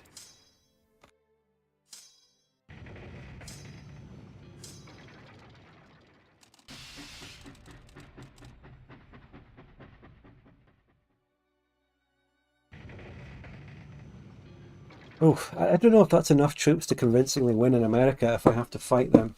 They have that amount of troops that you can see on the screen now, plus any mobilizations they can have. This is where you kind of feel a little bit spread thin. And I don't think I should waste sphere points on them right now if they're going to rebel against me anyway. Hey Jude Lind. Okay. So the dual monarchy gave his speech, or it's the Second Congress. Let's read this. I just want to get to the bit that's important. The Duke of Mecklenburg-Strelitz, who has decided to come plea for himself, has been the focus of all gossip. Many journalists are describing this tall and courteous man as the best representative of the Teutonic stock this land has seen since Barbarossa.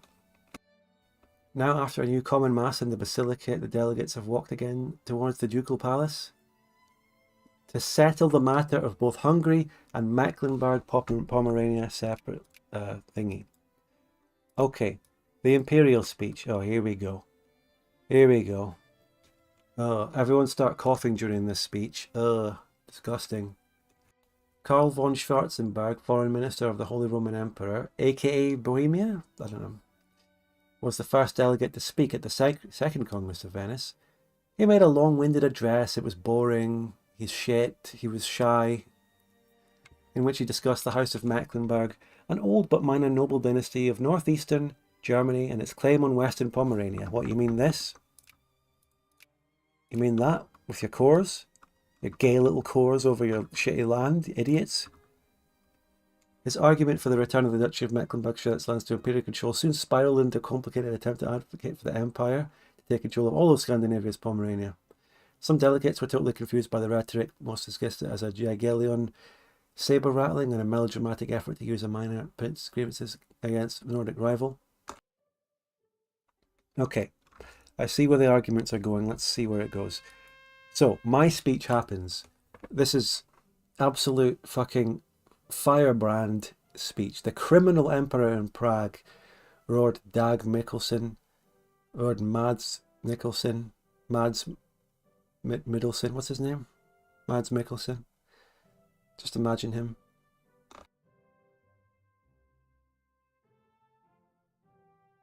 So we went crazy. We're supporting the status quo. Not content to seek the kingdom of Hungary and, through the basest deception imaginable, exploit her moment of weakness to clamp the crown of St. Stephen down upon his head, he now schemes, yes, schemes, gentlemen, to advance a spurious agenda against the Scandinavian realm. His honourable representative speaks of the House of Mecklenburg, but when did that house ever rule over all of Pomerania? And if, gentlemen, we were to accept the argument, okay, so we gave our side of the story, okay? It seems to have gone down well. It looks like it went down well. Burgundy loves me. I lose infamy even though I don't have any. And the Burgundian speech is next. Let's see what they have to say. I mean, we might not see what they have to say.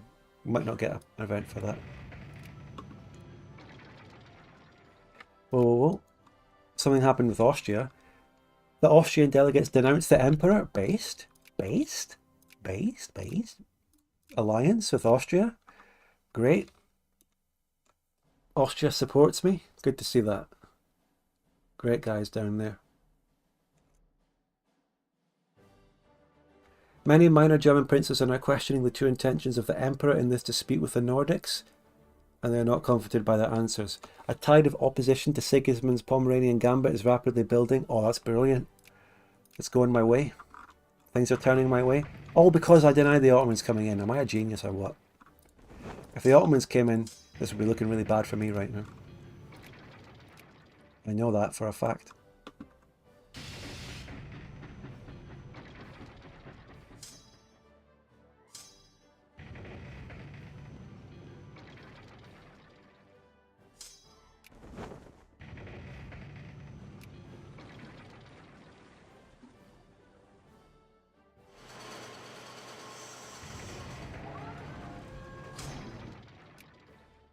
Austria.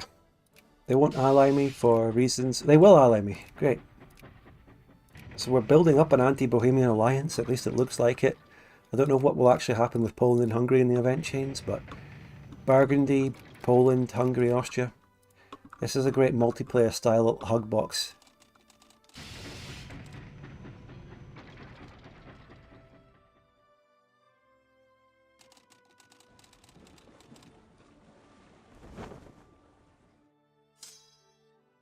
I'm so convinced that things are going my way in Bohemia that I'm sending another stack to America. That's where I'm really concerned, by the way. In terms of my goals for the campaign and what I want to do, I actually am a lot more interested in America than Germany. The first act of the Congress of Venice Compromise. The lands of the Bohemian crown within the German Empire shall henceforth encompass the territory of the Duchy of Mecklenburg-Strelitz, not currently administered by Scandinavia. So they annexed Mecklenburg-Strelitz, that little duchy thingy just below me. But we've defended our territorial integrity. They didn't try and get the bit of my land that belonged to, so good, I guess.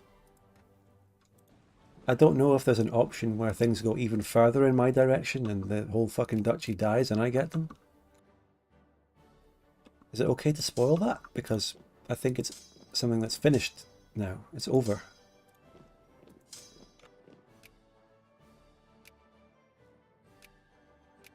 We'll talk about it later. We'll talk about it later.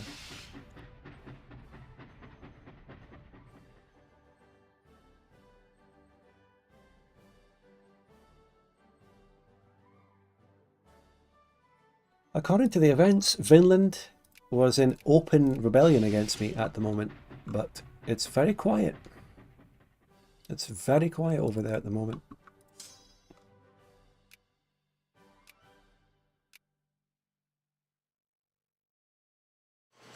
Please do support the channel with a super chat. We really need them. It's Christmas time. Come on.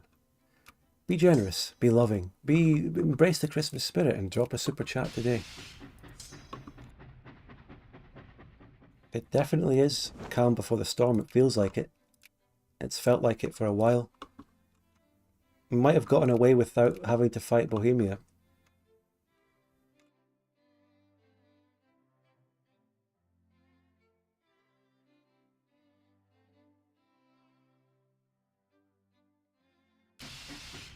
A wee bit of speed 3 to get us advancing along a bit.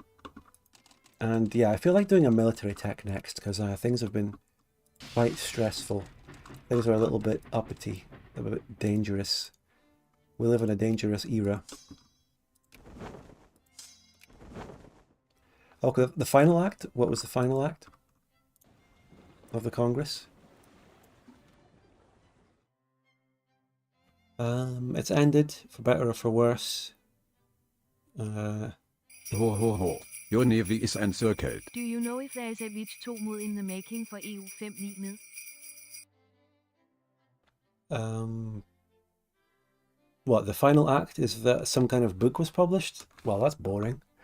Thank you so much, Taste, for the 200 Danish kroner. How much is that? I don't know. It's funny that you should give a super chat with Danish kroner and that you're Danish, because that was a Danish text-to-speech in the super chats. Do you know if there's a Vic2 mod in the making for EU5? I don't have any knowledge or updates on that, I'm afraid, since I made the video before the EU5 came out. I don't know. Well, there was a guy on my Discord talking about making it and posting some ideas, but I don't have any concrete knowledge or anything going on, I'm afraid. I don't know. $31, thank you, that's very generous. Tack, tack, tack, tack, tack.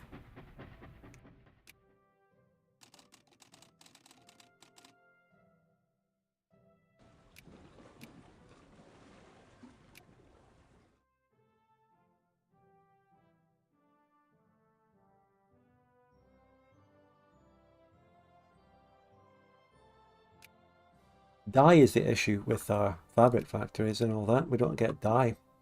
I don't think we can even import any.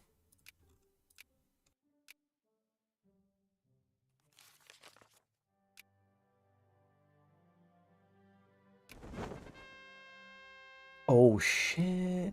This is big. That's the rebellious guy, Sondergaard. That's the rebellious. Ho ho ho. Your navy is encircled. Din ej er vist på dansk stort smil glædelig jul. I'm not good in Danish. Danish is an impronounceable language. Oh my god. Tell me about the store. How do you pronounce the store? The store. The store. The S-T-O-D-E. What the fuck is that? Thank you so much for the 20 Danish kroner. You're trying to say that I'm good at Danish and then you wish me a Merry Christmas or something. Thank you. You too. You're also good at Danish. This is bad. He wasn't able to hide for long. He was captured by a patrol near the Belgian border about a month ago. The patrol just decided to extrajudiciously execute him. He was tortured. That's brutal. It's leaking out. It was a secret. We created a martyr. There's newspapers going against it. Rebellion is really kicking off in Vinland. With things calming down... Oh god, oh no. Of all things to happen. Things were kicking off in Bohemia. Shit was hitting the fan in America.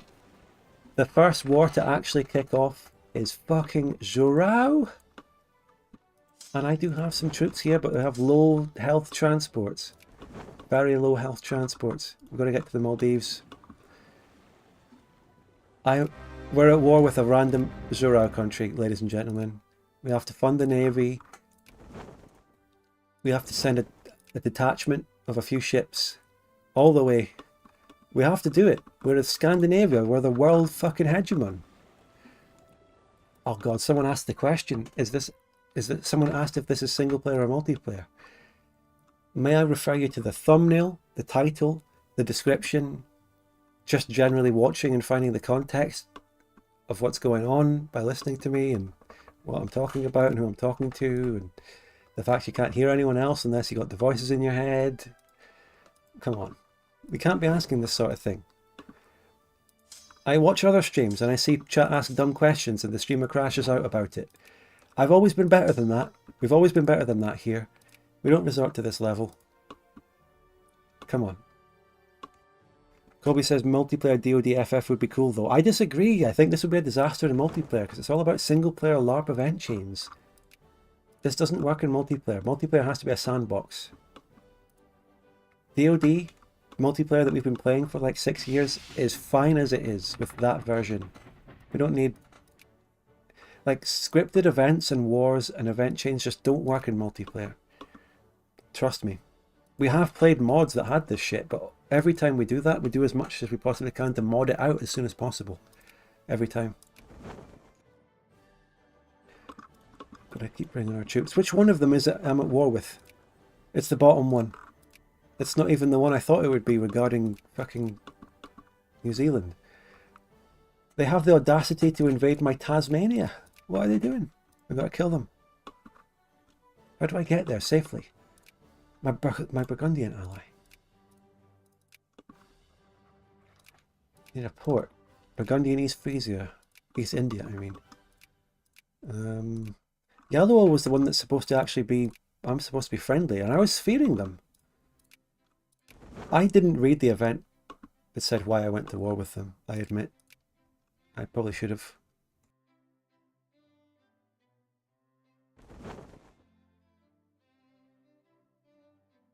Where do I go? I've got a port down there. I've got to make a break for Burgundy in Australia. We've got to make a break. How many brigades does Yellow have? 10. One stack's worth, and they're all in Tasmania. Joy rightly points out HTA giving away all your land in the Alba series. Yeah, that's the perfect example. The other big example is the series I've got going on now, Napoleon's Legacy. Napoleon's Legacy is a mod where...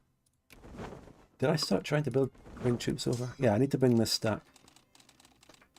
Napoleon's Legacy is a mod that had loads of LARP chains and events, which were gradually modded out as we played multiplayer, in multiplayer versions.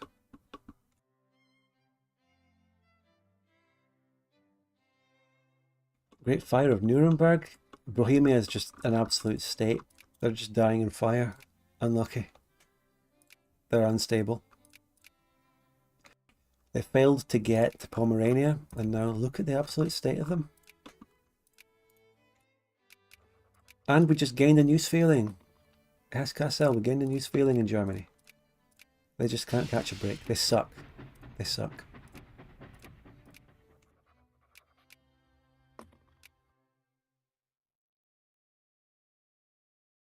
Astor said, I think it'd work like a couple player non-competitive MP. Yeah, you're right about that. Definitely. That's true. Let's see if I can grab my 4 attack. Great Patriotic War.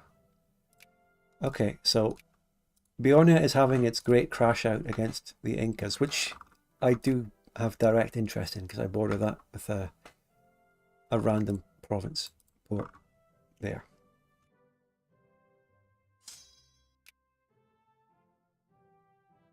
Auto Jardine. What a name. We're bringing Auto Jardine.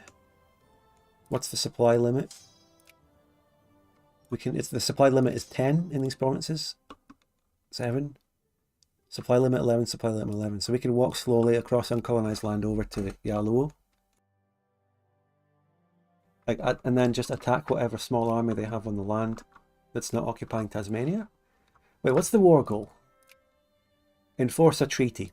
That enforce a treaty is the catch-all war goal of DoD Fanfork, which just... all it really means is you take this war goal and it allows events to happen that will decide what you actually get. I remember it well from all the playthroughs.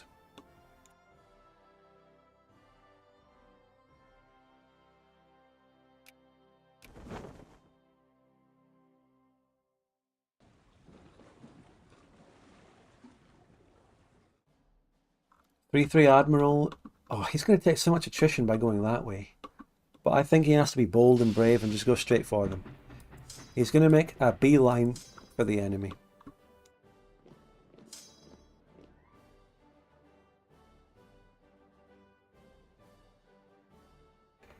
Tails points out that Big Weevil did a video on the lore behind Napoleon's legacy. Sure he did, check it out.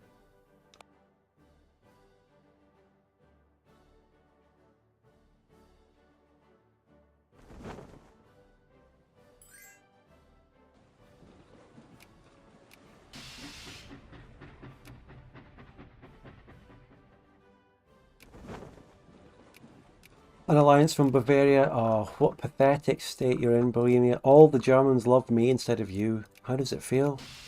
How does it feel?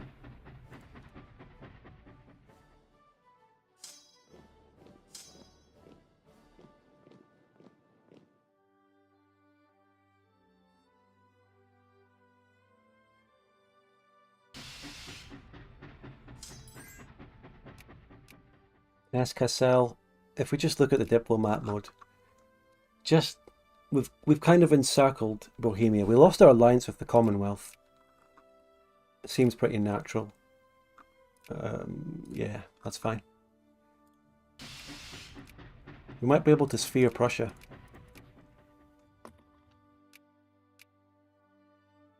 And I believe if you sphere a sub-state or a puppet of another country, it doesn't join a war against you, but I could be wrong. I can't really remember. And I don't know if it works against actual sub-states, which is a slightly different level from, you know, puppets. In the Poland-Lithuania series, I talked about the difference between sub-states and puppets and all that, and I can't remember what it was. There's like one mechanic in which a sub-state is different from a puppet, and I forgot what it was.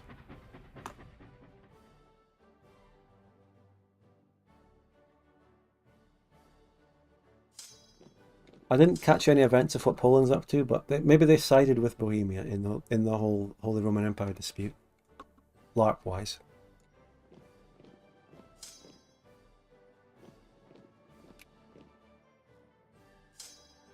I think you can order sub-state armies. No, you can control puppet armies. That's not the thing. Can I colonize anywhere? No. I have the colonial power. Oh, America! Oh, yes. I feel like this is the sort of land that should be conquered by events and interesting events chains and all that, but I'll just colonize it manually. I don't care.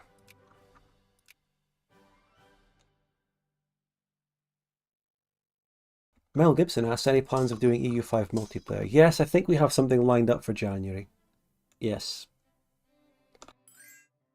Again, though, the end of the year period, I'm not falling for that again, by the way, Moldavia. People are hesitant to start a new thing at the end of December because people are going to be on holiday, busy and all that. But in January, things will heat up.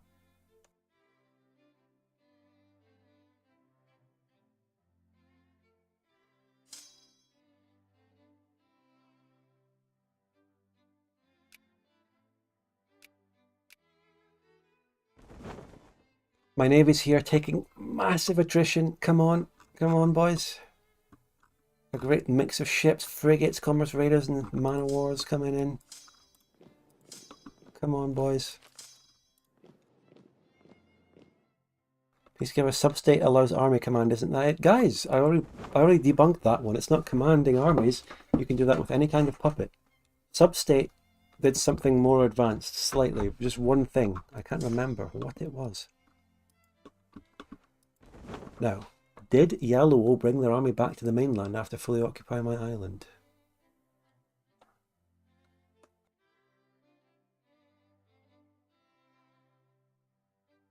I can't believe this is where it all kicked off. Things were going crazy in Bohemia. Things were going crazy in Vinland. And then my first war is against fucking Yaluo. Mianjin are the Christians. Shusha are the Muslims. These ones are just like the traditional Chinese or Buddhists. Or something. Just regular Chinese.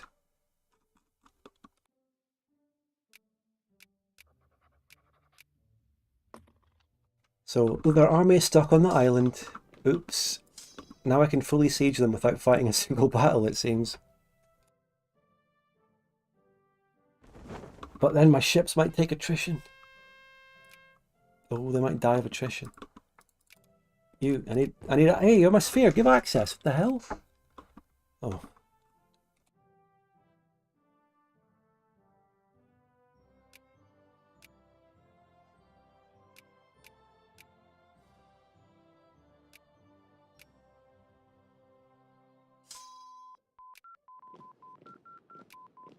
Okay, 1840, we got to do idealism now. Then I'll do a military attack, okay?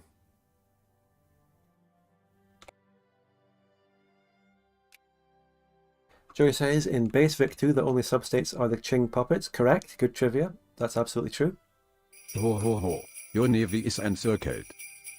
Thank you so much, Tice, for becoming a channel member at Craftsman level. I appreciate it, buddy. Sagro, I remember vanilla substates were introduced in order to give China less autonomous vassals. Yes, they did come in a certain update. I think in Vanilla Victoria 2 before DLC, wasn't China just one state? Like one country the whole time? And was it House Divided that split it up? Or was it Heart of Darkness? When it's 15 years after the fact, you forget exactly what came in which DLC, because it's all the same now.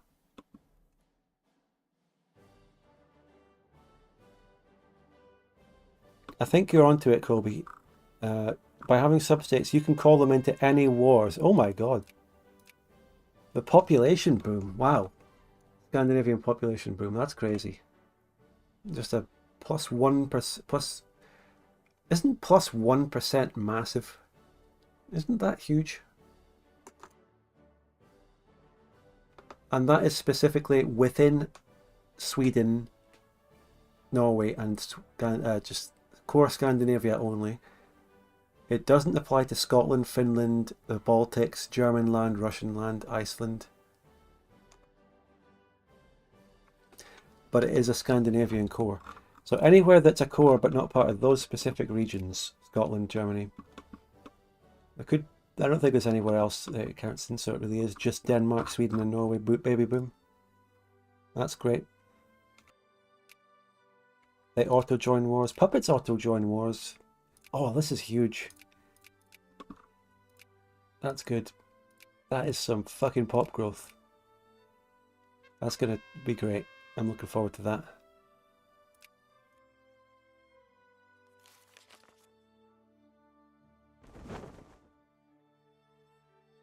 Shite. I need to put my navy in that port, or it's just gonna sink when we occupy it.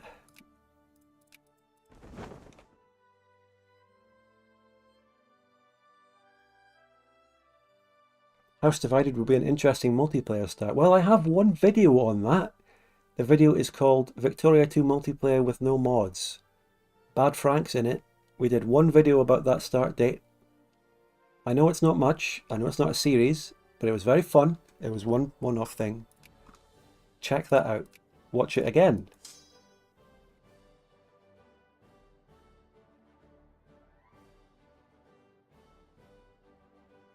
Oh, so all that pop growth is under, well, not all of it. Is it minus 0.03? Inorganic chemistry is bad for pop growth. Really? Clinkydink asks on Twitch, are there any good AI improvement mods? I don't really know about that, but I've heard that a mod called Crimea mod does a lot to try and tackle with the AI. So look up Crimea mod, but I can't guarantee if it actually works and does what you want it.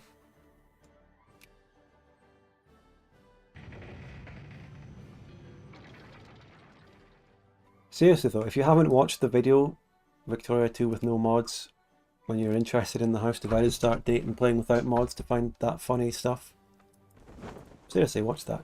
We need to go and kill that navy before it transports people back. Come on.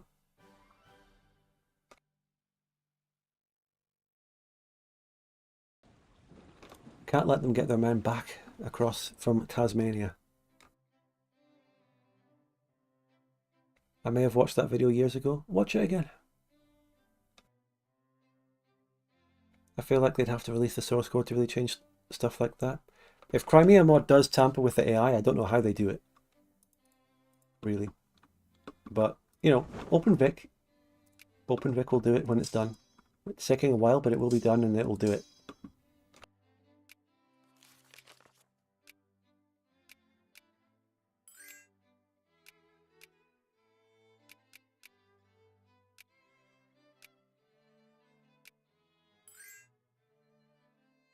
I should have known not to accept random alliances from these countries because it's always a country that's about to be attacked that wants an alliance. I should not have accepted.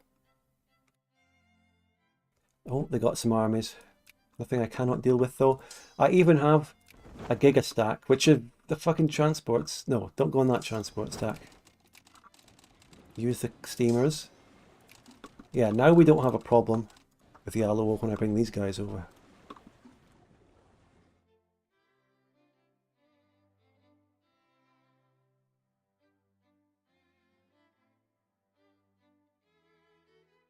Yallowo was the first country that I delivered presents to this Christmas.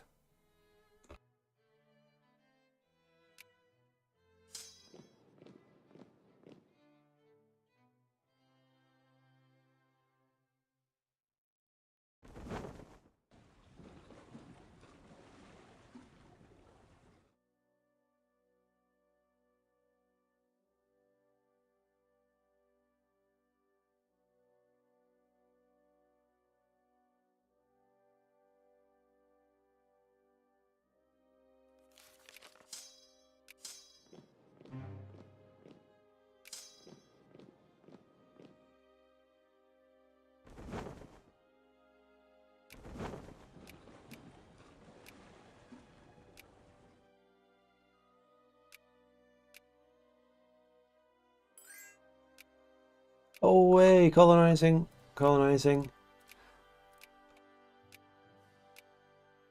Can we go any further? Yes, oh my god, we can get all of this shit. Beautiful. Wow. I feel like this is some colonizing that I shouldn't really be able to do. We're colonizing all the like Apache land that Plantagenet gets events for. But if I can colonize and paint the map, I will do it.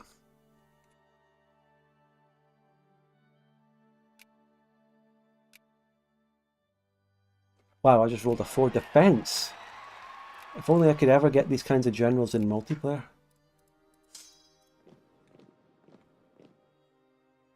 Oh yeah, that's cool. Scripted events for the colonies that I colonized to automatically go to Vinland. I'm happy with that. That's very good systems. That's good LARP. That's good lore. That's good fair mechanics. I like it. I don't want to manage this anyway, but will this shit go to the Skraelings? As it probably should. Who don't accept the Sioux. Does Plantagenet have direct cores on this? The Canton incident? Oh god, now we're fighting China? We can. I've got shit in the region. Yeah, Plantagenet has direct cores on that. This looks like a real event. Contact Paris and Anvers. We need to be united against barbarism. Fucking hell. Are we doing that? I can blockade China. I can blockade China. I'm up for it. Just running out of money though, funding my fucking army all the time and navy. The Opium War. I don't think we have a choice. We have to do it. Well, we're in the east, so might as well. Let me just quickly deal with Yaluo. We got so carried away killing these Chinese people here in Yaluo that we just wanted to go further. We're going to go all the way. The Duchy of Teschen is a little place between fucking Bohemia and Poland.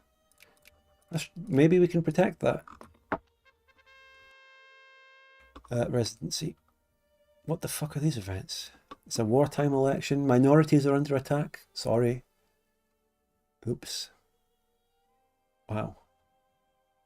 Just, oh god, I don't know. Take that one.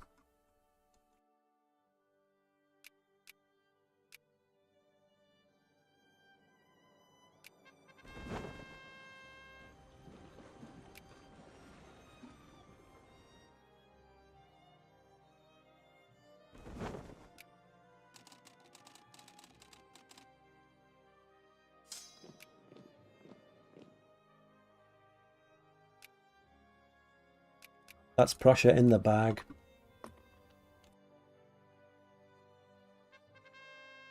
Tekka says, how about an old-fashioned pleb war in PWPK, Lamar? Well, I would love nothing more than to log into Persistent World and fight a pleb war. Too bad it's over, unfortunately.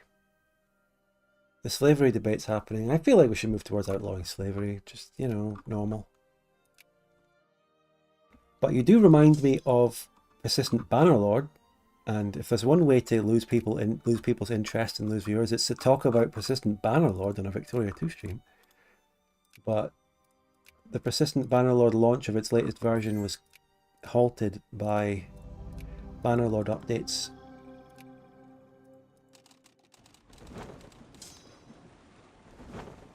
Right, we've enforced our treaty onto Yaluo. We'll see the event come up for what that day is. You have a good day too, Tekka. Always nice to see Persistent World people drop by and share a bit of love for the old times. There was like a month ago we had this Persistent Bannerlord new version, new map, but the whole thing broke because of Tail World's War Sale updates, and it's still not launching since. It's a bit of a fucking disaster. Now, let's go to China. Do I land troops? I have to go anti-military because that's what the reactionaries are and I want them to win.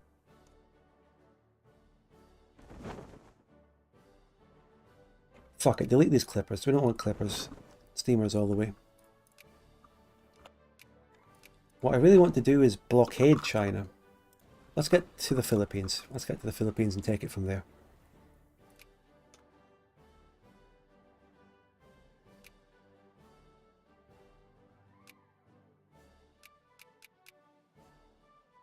I need to blockade China to get this war, and my actual combat ships are kind of damaged.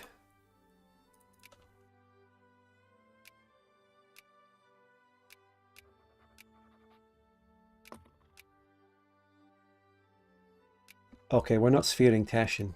Forget it. Galich Principality. Spain is trying to sphere Hungary. Wait. I didn't even realise. Oh shit, it's all kicking off. I didn't realise I sphered Hungary, so the result of the whole thing was that Hungary sided with me over Bohemia? I may have misread something. So, Belgian Confederacy has united. That's kind of expected. But what else happened there that I skimmed over? Nothing really, just the fact that I'd got Hungary in the sphere. I need to ban Spain. So yeah, the anti-Bohemian hug box is really up and running.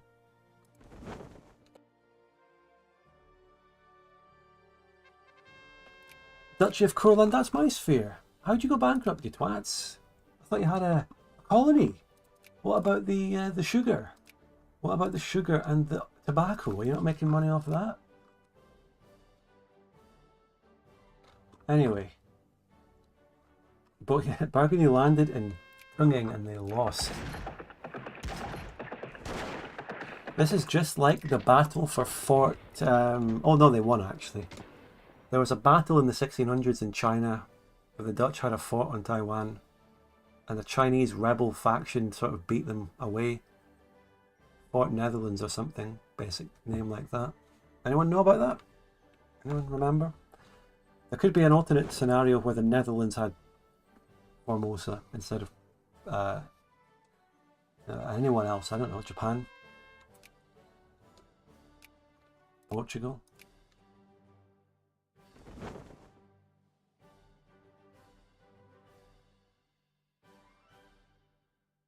It's mad that Dutch people in the 1600s were all the way around here fighting over a fort against China. Like, what were they doing here? Fort Zeelandia, that's it.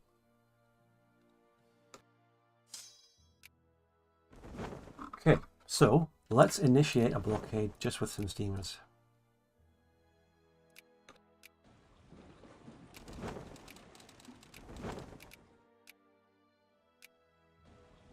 Fucking Burgundy's blockading them first, though. I need to occupy Hainan for some war score. Oh yes, they surrendered. They're my puppet. And I get a treaty port thing. Well, that's lovely. That's very wholesome. I think this is one of Victoria II's most top 10 wholesome moments.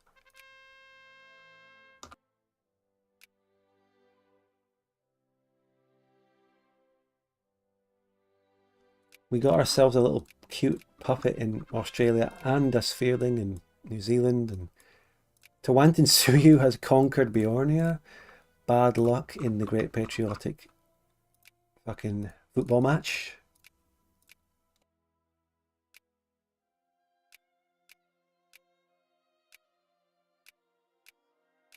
I really don't think I should be colonising that, but if I can, I will.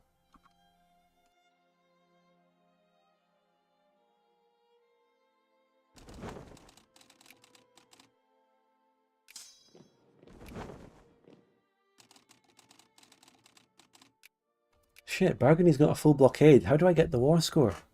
I need to land. 365 brigades. 0 Miltech. I think I could land anywhere and just melt them. I think I could get away with just landing anywhere. 2 pretty full stacks. I could go from Hainan, send my 4 attack and attack Gaozhou there and just see what happens. Or use my 4 defense and bait them. Oh, you gotta choose.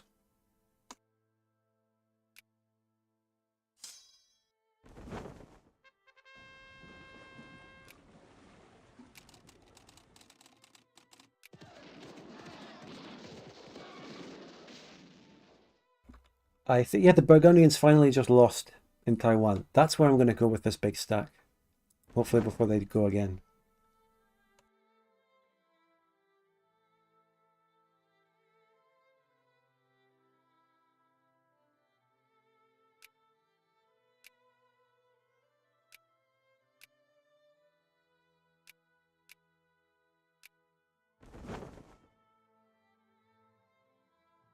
Oh god, the Burgundians are landing more. No. Burgundians are landing more. My 4 attack generals there.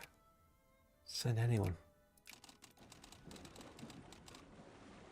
Oh fucking hell, look at the size of this stack they landed. Fuck that, I'm going on the mainland.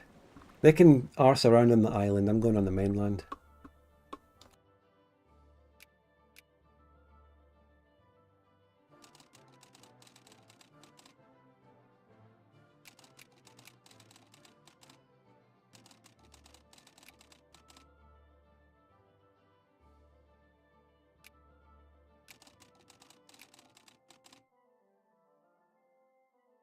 Back in the day, back in 2012, 2013, in my earliest Victoria 2 multiplayer days, I played with my early group.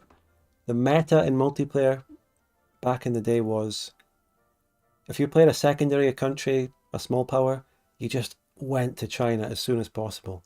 And then you could become a true power. The meta was to just map paint China. And there was a specific knack to fighting Chinese AI wars, where you just used your tech advantage, basically baited them, and just fought massive disproportionate wars. I'm gonna go.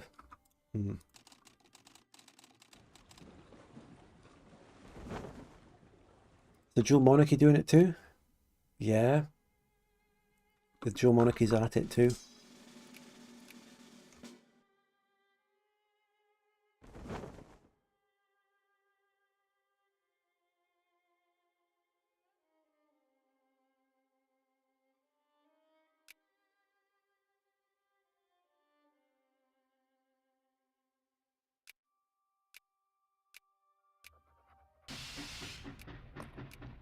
Hyperion says there's a specific Chinese region people would take every time too. Yeah, there probably was, yeah. I don't remember. Obviously there's the one with all the coal. I feel like you'd probably want to go for the one with all the coal RGO. Let's use this battle as a test to see just how quickly I can melt Chinese armies with the 4 attack.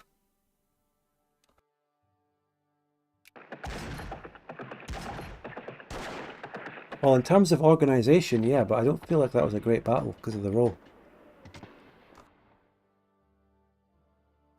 Also, synthetic dyes. I was just talking about how we need dyes because of fabric factories and all that.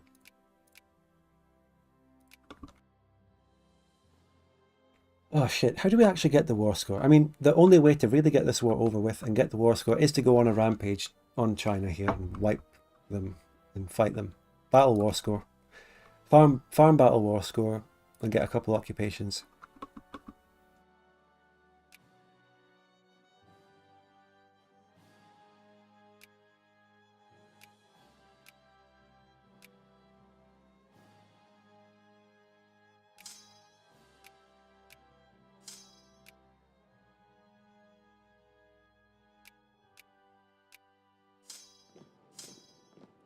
They're running away. They just run away.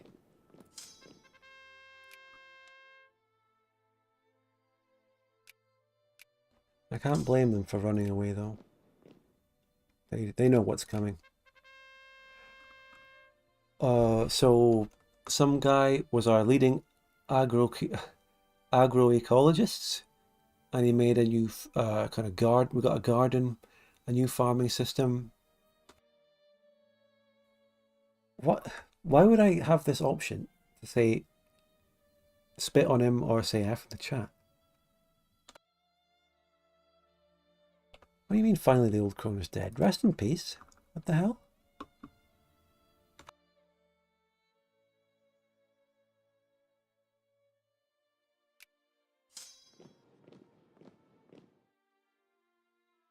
It seems to be the Chinese organization that gets melted rather than actually stack wiping with casualties. I don't know. That was a stack wipe because they had no org. Let's just maybe get more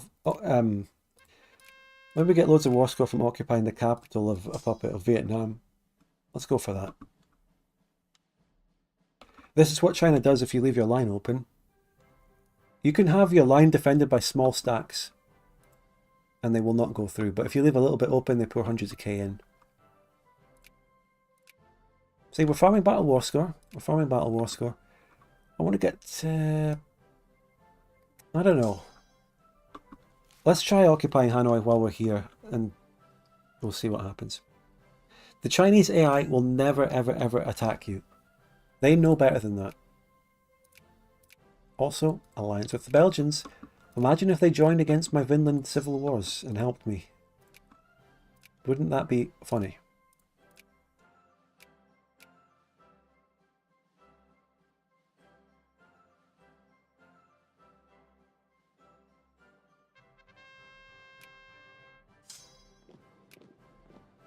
That's not much war score from occupying that.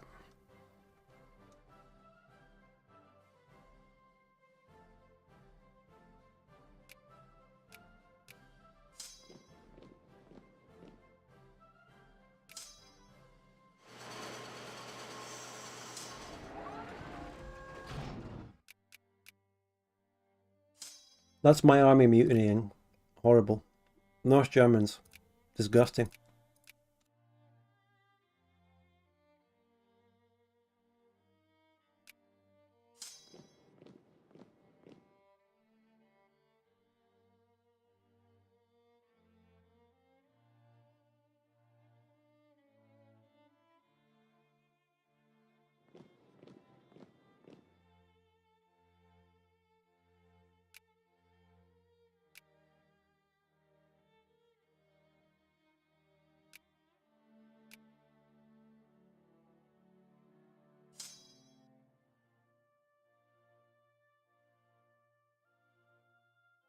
So going back to our Chinese wars back in the old days, my first real Victoria 2 multiplayer experiences.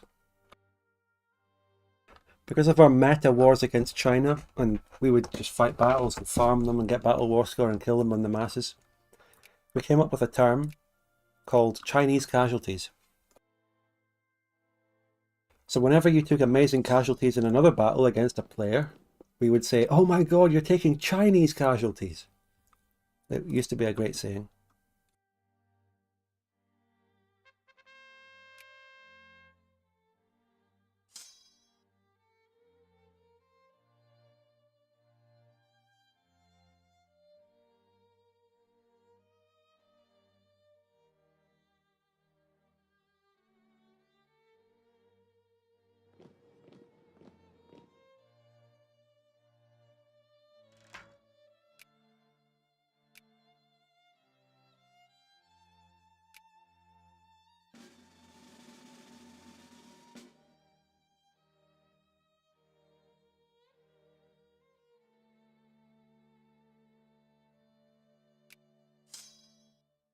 I feel like I should go up and occupy Beijing. So what I'm doing here is just running around in a couple of provinces, not really achieving much. There are two massed up here to attack, so I'm just going to go and run to Beijing. I will get loads of war score from occupying that instead of these random provinces, and I don't have anyone sitting in it right now, so it's open. That's how we'll get this war over with.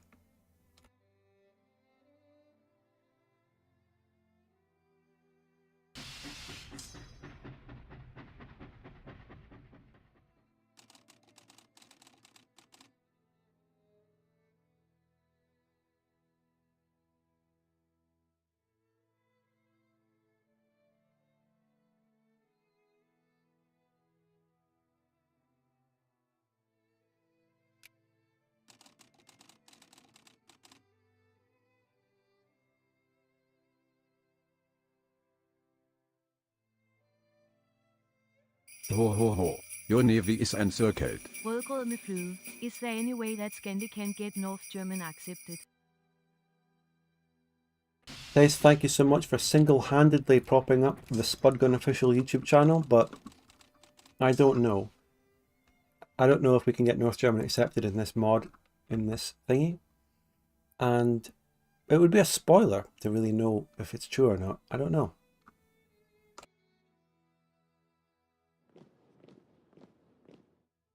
But I would like to thank you for your heavily Danish super chat. Did the text-to-speech do a good job pronouncing it? I think it did.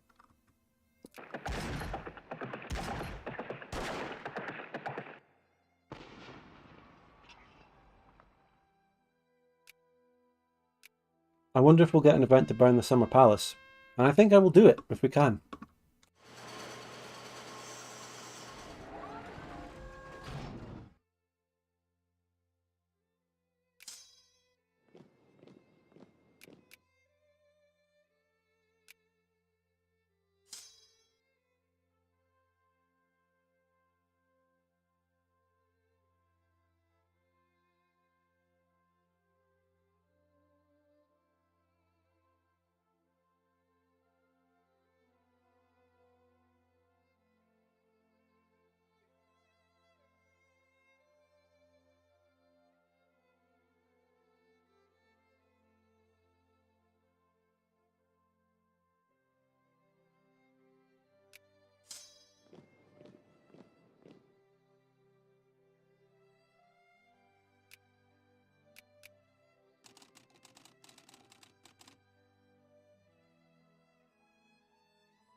That baby boom in Scandinavia is beautiful.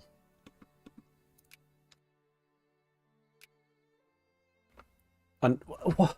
Another 4-attack general. Oh my god, if I could only just roll shit like this in multiplayer ever. Wouldn't that be nice? How long did it take us to roll a good general in the Burgundy campaign? Multiple sessions. Okay, Beijing. What's up, Beijing? Nothing? No Summer Palace?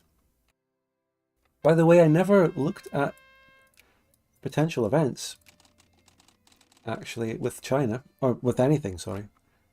I never looked at specific events. The Eastern Frontier. We can get a core on Karelia.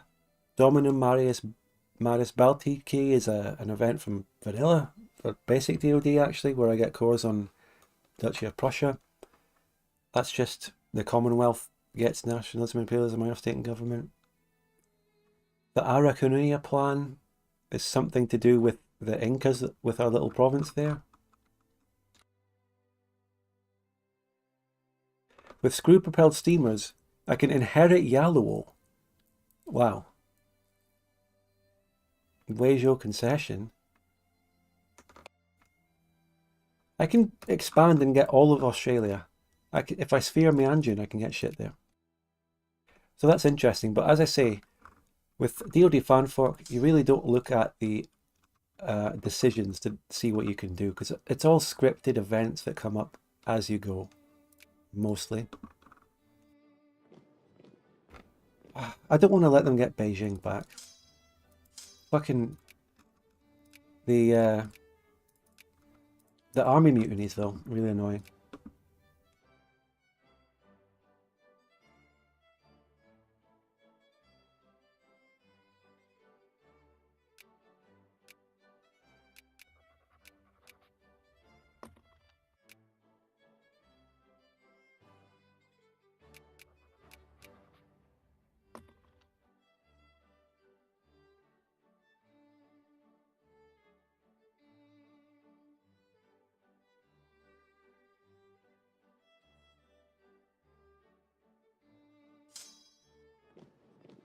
I feel like attacking these numbers. Fuck it.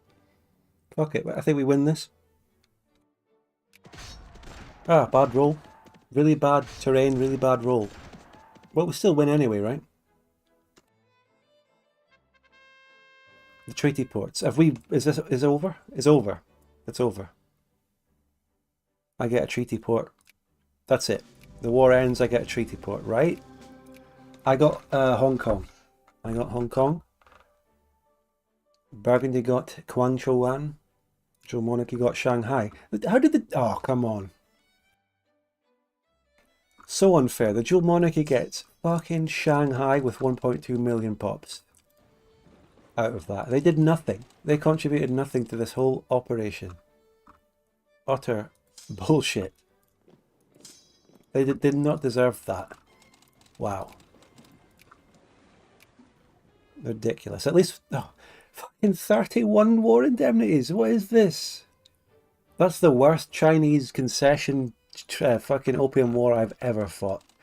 The worst results, anyway.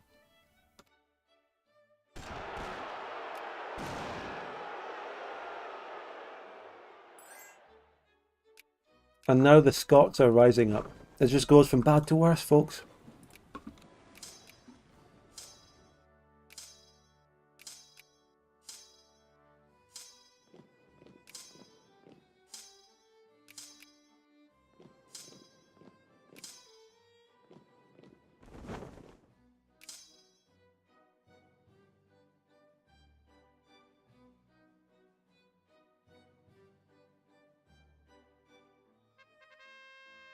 Spain went bankrupt. Nice one. Idiots.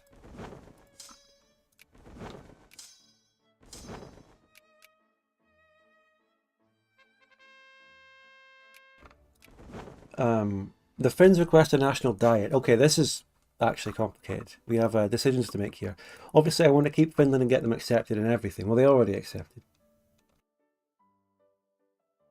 3 weeks ago in Helsingfors, a public debate organised by Nationalist Sampo Society about the proposal to make Finnish a co-language of Österland has developed into a fully fledged popular consultation regarding Scandinavian role in the region. Despite the swift dissolution of the assembly by the police, a group of 7 intellectuals has written a 4-page manifesto based on the proposals, complaints, and consultation. It's been summarised into a public letter with addressed to our sovereign to convene a Finnish national diet. What is the Finnish national diet? What do you eat over there? Anyway, they want to redefine the status within the realm. A lot of influential people have signed it. Okay, we don't want to lose Finland, and I want to keep them accepted. We don't want to annoy them too much, or we'll unaccept them. That's a tough call.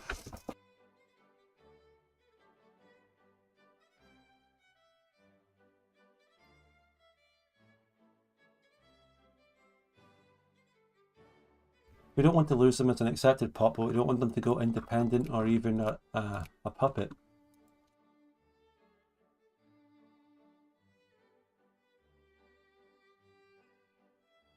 I'm going to go middle ground.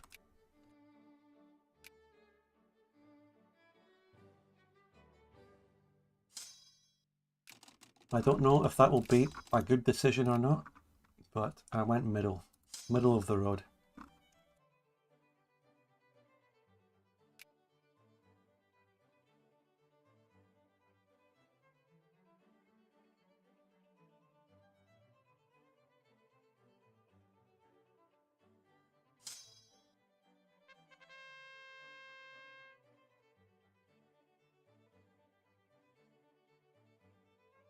Okay.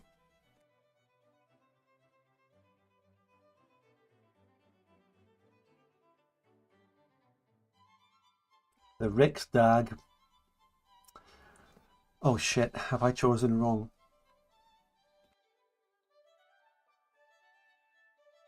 The nobility are convening to decide the status of Finland, whether the Copenhagen Lansing has contested the legitimacy.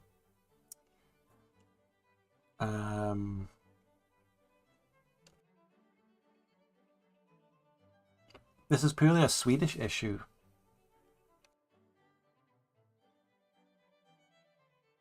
Okay, this is like a test of our constitution. It's a test of Denmark. Test because Sweden is unilaterally deciding that.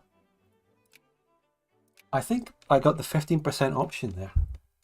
The 85% option was the Duchy of Finland, and 15% was the instrument of government. Did I just get lucky as fuck? I retained Finnish, but also just gained Karelian as a culture. There's not many of them, but Karelian. What? Wow. That's pretty good. I may have dodged a big bullet there. I think the other option might have created an autonomous Finnish puppet called the Duchy of Finland. We needed that. We really needed that to maintain Finland. Wow.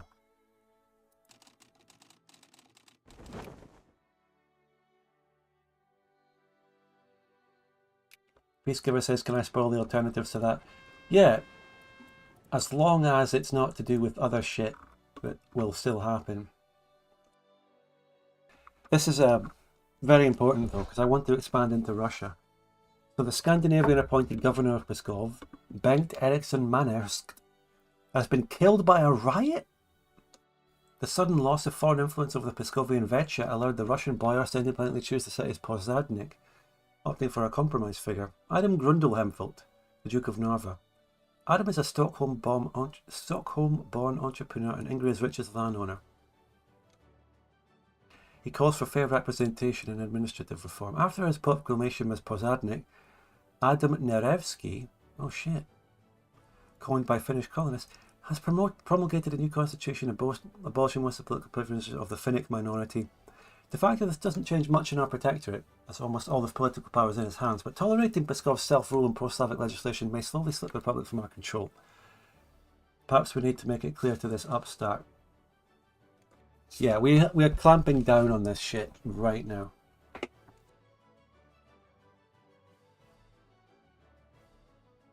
The Peacegiver says if it got released as a puppet, there would be a chance to get them succession crisis into a Bohemian puppet later on. Okay, but other than that little event that could happen, what happens in general? Does it just remain a Scandinavian puppet for the rest of the game, or can I get them back? I'm clamping down. I'm clamping down on Pskov. I can't let them do it. I want to annex it fully. Fuck this. Did we get the rebels over there? I forgot to actually send the guys to kill these rebels. Go, go, go. Shit. That's nationalist and they're about to occupy it. Oh, God. Anyway, moving... can I go this way? Will I get access through Commonwealth? No. Go around the long way.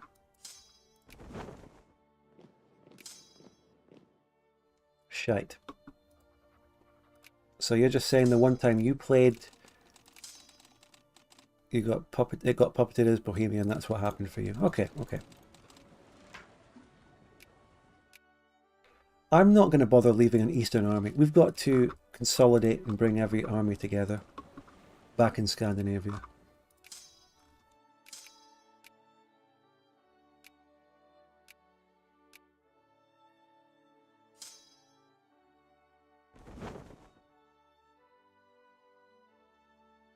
Make us independent. I think Novgorod will not ally me because they've got loads of cores on me. They're my sphere, but they've got loads of cores on me. They won't ally me. They hate me. So, Karelian is a culture that is too small to even appear on the culture list. But if we expand into Novgorod, we could get more of them. And then maybe they would show up. Okay. An invitation to the Grand Riviere Conference. Oh my god, no. I remember this. I think I remember this shit. Is everyone trying to put down the Incan Empire? Oh god.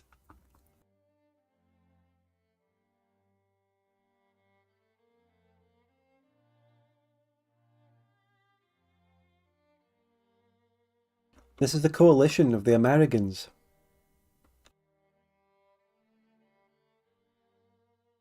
Yeah, you know, I'm going maximalist and I'm going crazy. I'm gonna click on it. Fuck this. I'm clicking on that. We're going in.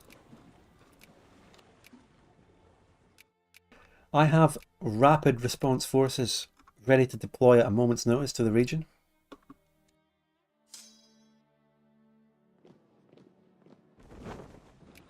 Those cheeky Novgorodian bastards are preventing me walking across the strait. Very clever. Very clever. The Great American War. Yeah, fuck it. Announce our claims on the Southern Andes. Yes. This decision will allow you to form a puppet in Southern Western America if you defeat the Inca. Hell yes. Maximalism. Ah. Rapid response forces. Just quickly after you... we can take a navy down there to you. And the forces that quickly deal with the Righaven nationalists, which is a disaster, they might break free. This is a hug box though, isn't it? Who's all at war here? Well, everyone's at war with Provence. Tawantinsuyu is going against Quito. It's Spain, Lotharingia, Atlantia, Amazonia, and a separate war against Quito.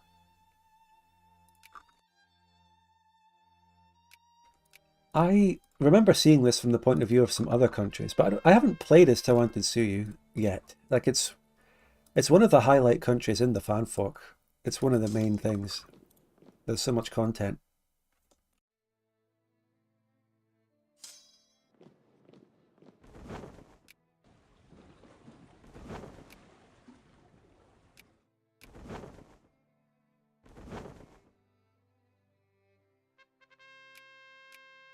Spain nearly spearing fucking Hungary, cheeky bastards.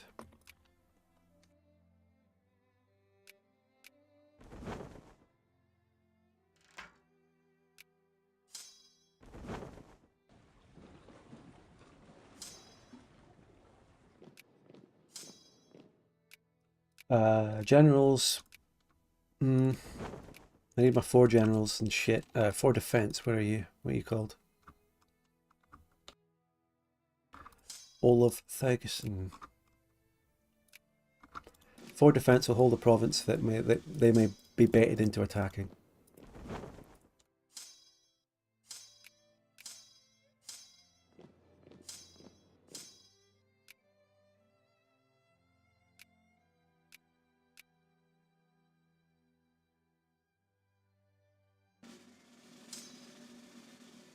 Bohemia didn't happen. Finland went well. We got the Australian War over with. The Americans haven't broken free yet. The nationalists disappeared on Righaven. Great news. I'll take it. Let's move down to Lotharingia with troops and contribute to taking down the Inca Empire.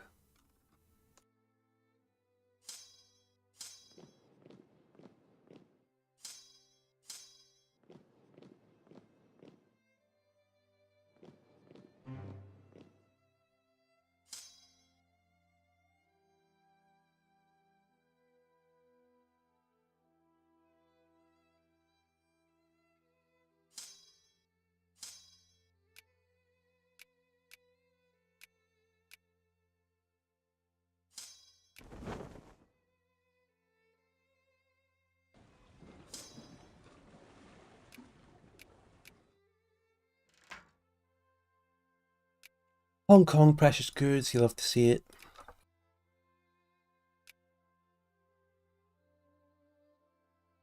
I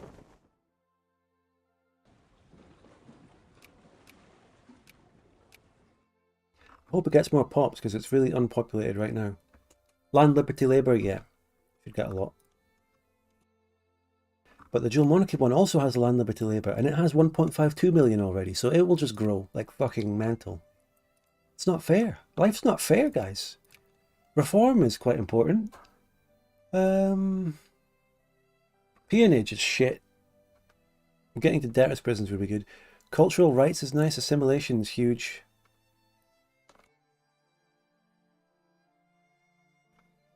Peonage, everyday needs, immigrant attraction, poor savings, education efficiency. I feel like peonage is just a bad reform and we can just move the debtors' prisons to get rid of that. That's a good reform.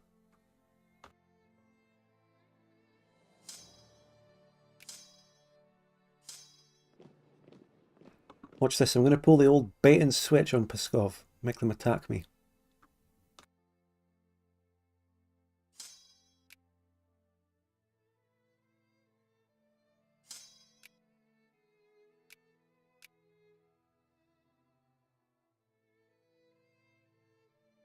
Council of Granada. Not paying too much attention to what's going on there. German councils are going. It's interesting. Kobe says, I think you did dodge a bullet with Vinland Revolution. In some games I've played, it already happened by 1837 to 40. Well, it's weird that it hasn't happened. I don't feel like I've dodged a bullet because it hasn't been resolved. It should be happening, but it isn't. I don't know. All the event chains were leading up to it. I was ready for it. I don't know why it hasn't happened. There could be a very long mean time to happen. It's taking a while to kick off. I feel like it should happen. Never says, I wonder if it's affected by the earlier negotiations of Plantagenet. There was no mention of it. Bavaria and Austria is agreeing to meet with German shit. The Agelions, aka the Bohemians, are not pleased. Okay. I don't really want Germany to form either. It's just like multiplayer, you know? It's the same conundrum.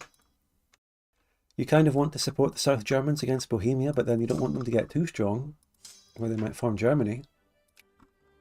You know?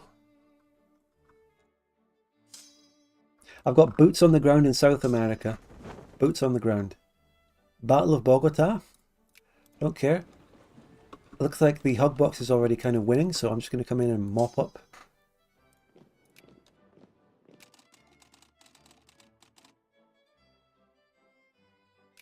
Hey, I'm not allied to Spain. We just happen to be in the same war against the Incas. Thought I was allied to them.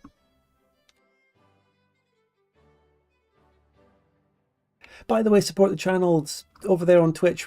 Twitch people need to do more. You need to carry your weight. You need to pull your weight, Twitch. Come on. No, I'm joking. It's okay. Or am I?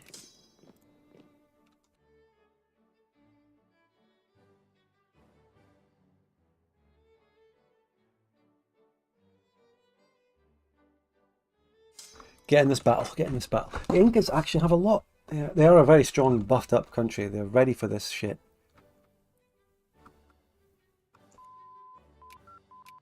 Military tech. Just in time. Let's get another one. They fell for the bait. They fell for the bait. Oh, hey. Never fails. Reinforce that shit. Let's go, boys.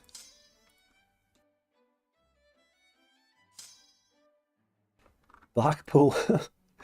This is the Blackpool of America. I don't believe I saw that province named as such when I played here. I don't remember.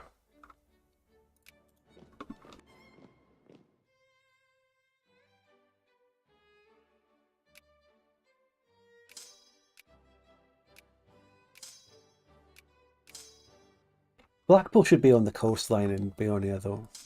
It should be a coastal seaside resort.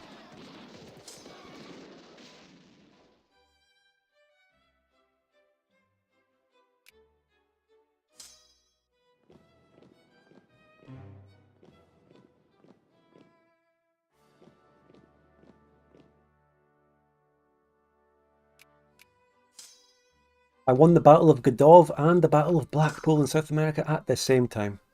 This is proper Scandinavian gameplay, just intervening all over the world, getting your hands in every pie, just getting involved everywhere. Australia, South America, we're fighting in the most disparate of places. We're fighting in Beornia and Australia. I love it. That's what you want in Scandinavia. Oh, risky attack, risky attack. My 4 attacks are just on the transports, or they were.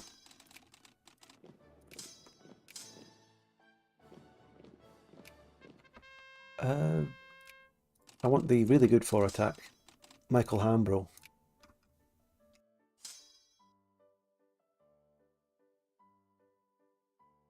Looks like I managed to beat the Incas in a one-on-one fair straight up fight. Oh, reinforce, who's that? Which country is that? Atlantia, a central country, which apparently has some content. And I'm going to go and try and reinforce them. They don't need it. They don't need it. I'm just going to stay back and replenish. Lavish exhibition, not necessary. What we actually need is to pay debt and build factories.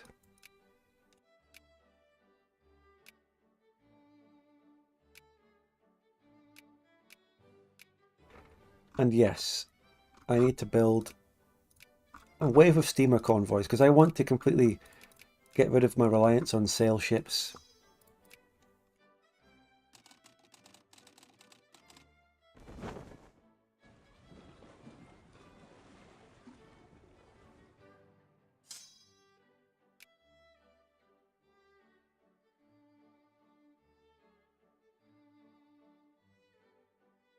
Scandinavia and DoD is like the UK in vanilla, but it's not as strong as the UK in vanilla. So it's much more of a challenge, and you can be taken down quite heavily. That's what I kind of like about it. It has those pretensions of being the world hegemon with a big navy, but it's not as strong. So it's more difficult, it's more of a challenge to maintain that.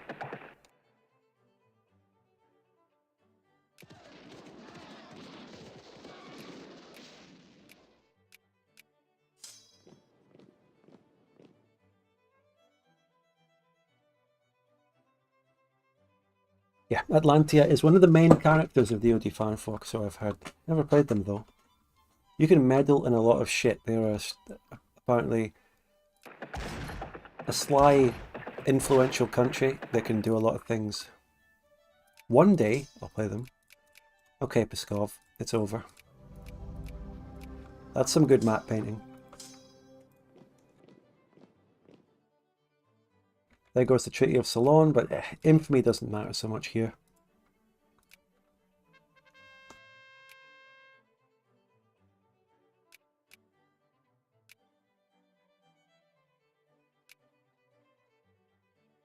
The Hungerja. This is the sort of shit.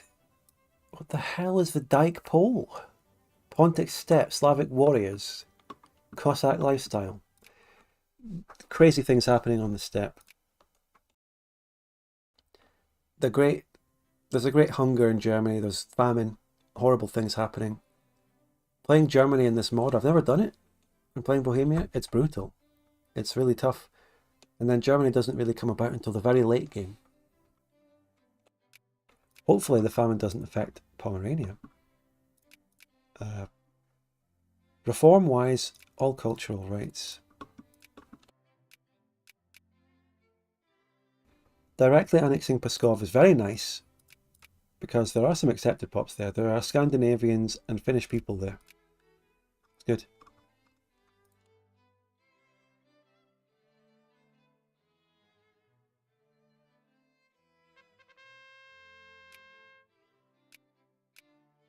The Belgians and Plantaginia may still have a war, and I think the Belgians would win. They became a great power, and they're my ally.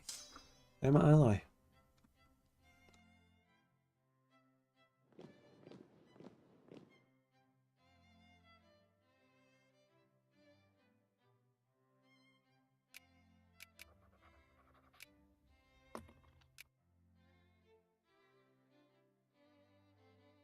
Qingchu in Colombia.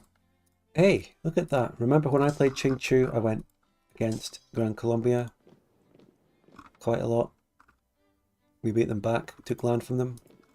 Well, it's the other way around this time. Colombia is going into Qingchu. Michael Douglas. Why did I just roll Michael Douglas as Scandinavia? The fuck?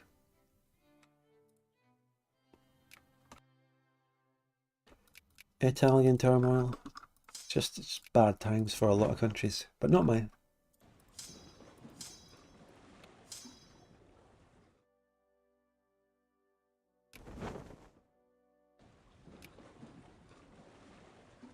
Michael Douglas is obviously Scottish. Oh yeah, I'm just not used to...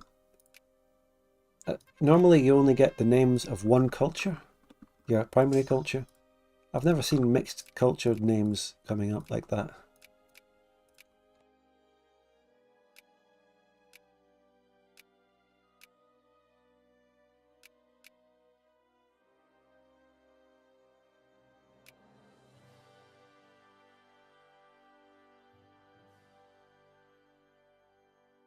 Yeah, dual monarchy. We haven't heard much from the dual monarchy, but they've just got their king killed by English people. Good to see. I wonder how I can meddle in the English uprisings, because that would be really fucking cool.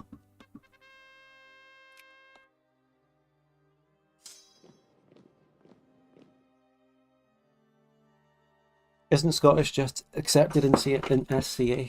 Yes, it is. It's one of my accepted pops, yeah.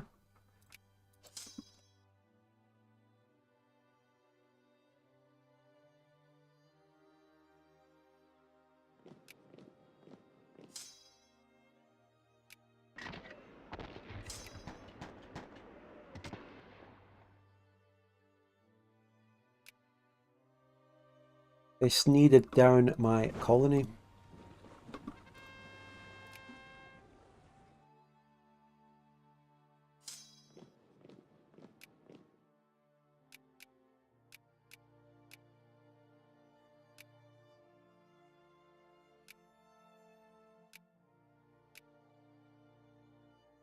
Hey, ooh, the Italian Confederation formed. Pretty fun. That's cool.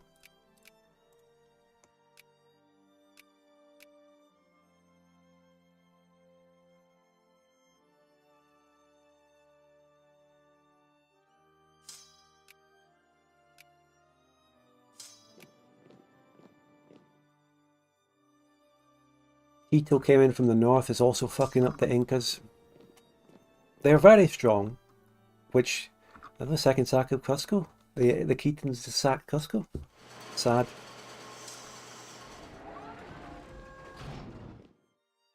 It clearly shows that Tawantinsuyu is very viable to play. If you're a player fighting this war against loads of AI countries, you can win.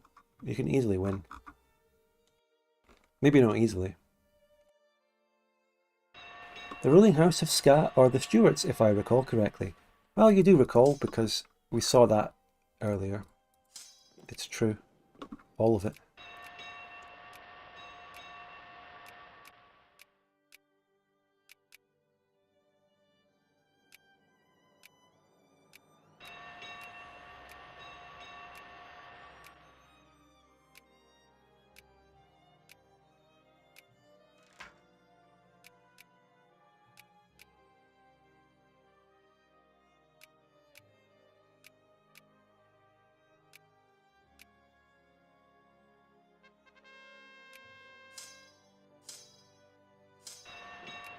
You know what though? People were warning me. People were saying Spudgun, shit's gonna hit the fan. Things are gonna get crazy. Not much has happened. Vinland didn't happen. Bohemia didn't happen. Nothing ever happens. Novgorod went bankrupt. My sphere is just killing economies all over the place.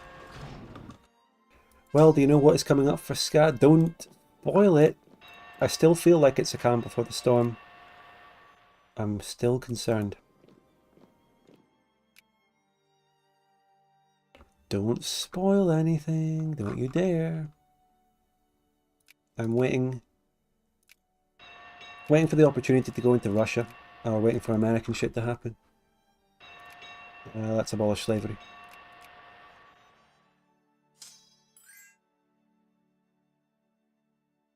It's Italy offering me alliance. Abolish slavery. Let's pay. Yeah. Let's pay for the thingy. Yeah, we'll pay for that because it could cause some unintended consequences if we don't pay for the emancipation.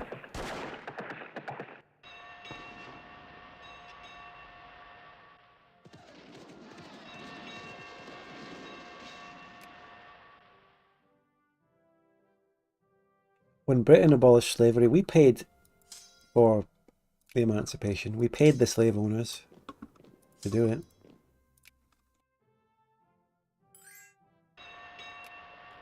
So am I the war leader, and this is a victory in Tuantansuyu. The Great American War, we win. We don't need to do Atlantea's war goal. That's it. It's GG in Tuantansuyu. And I just realised we can do some shit. We can do some shit. We can annex Courland for 5 infamy. Boom, why not?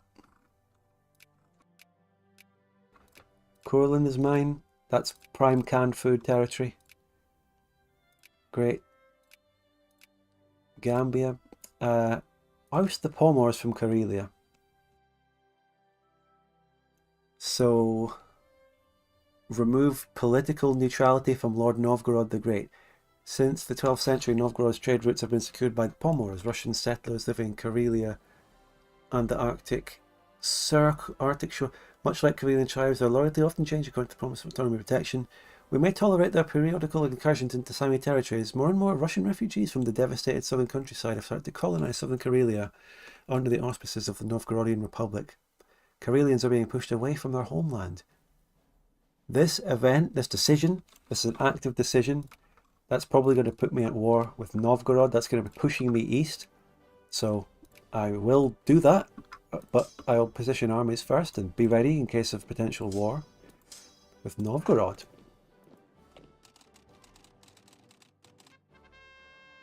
Coalition triumphant. Oh yeah. The Ingermanland March. No longer shall Finland and Livonia be threatened from the east. The whole of Ingria has finally come under direct Scandinavian rule and autonomous dependency has been set up to administer the territory. Has it? After a brief spat with the Novgorodians, Marian Austrian Balticum has been reaffirmed. Assimilation rate. Ingrian March. Oh. Scandinavian Chile happened too. It's all fucking happening. Wow. Oh my god. Well, I didn't expect... I thought I would be ruling this directly. I didn't expect it to become another puppet, but at least in the event chains it kind of means that it's going much more in my favour. Rename our American... What did I just get in America? Oh. Oh my god. Oh, all of fucking Chile. All of Chile. The Incas has been destroyed. The Empire of the Inca. What's that? Hispano-Andean. This is like a mixed country. A rainbow country. We even got Baltic people. I accept the Balters? Sorry if I missed that. Wait, did that get rid of the Balter privileges? No. I accept them, but I didn't get rid of their privileges. What the fuck? The decision to claim Southern Inca site would be a puppet. It did. Maybe it happens in a day. I don't know. It's all kicking off. Ingrian March. So far this is directly controlled. But I can rename it. Why? Look at the amount of LARP. You can give it all a huge fucking LARP Scandinavian name. The integration of Ingria. That's what we want. That comes much later. With mass politics, it's very late. This is probably getting more iron mines. Okay. Whoa, it's all fucking crazy. Right. If I sphere them, I can inherit or puppet them, so might as well.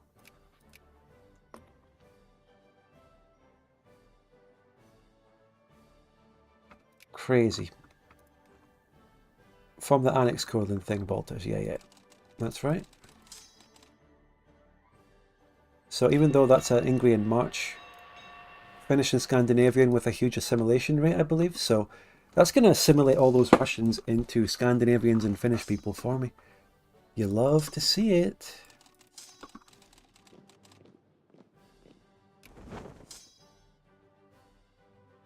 And of course I still have this giant army in North America waiting for anything, something, anything to maybe happen.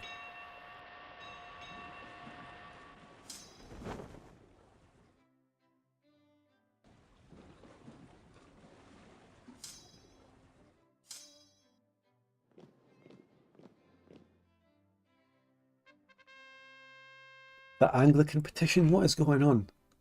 I love that bit of art there. I'd love to use it in a video thumbnail. With the conquest of... Oh, it's down here.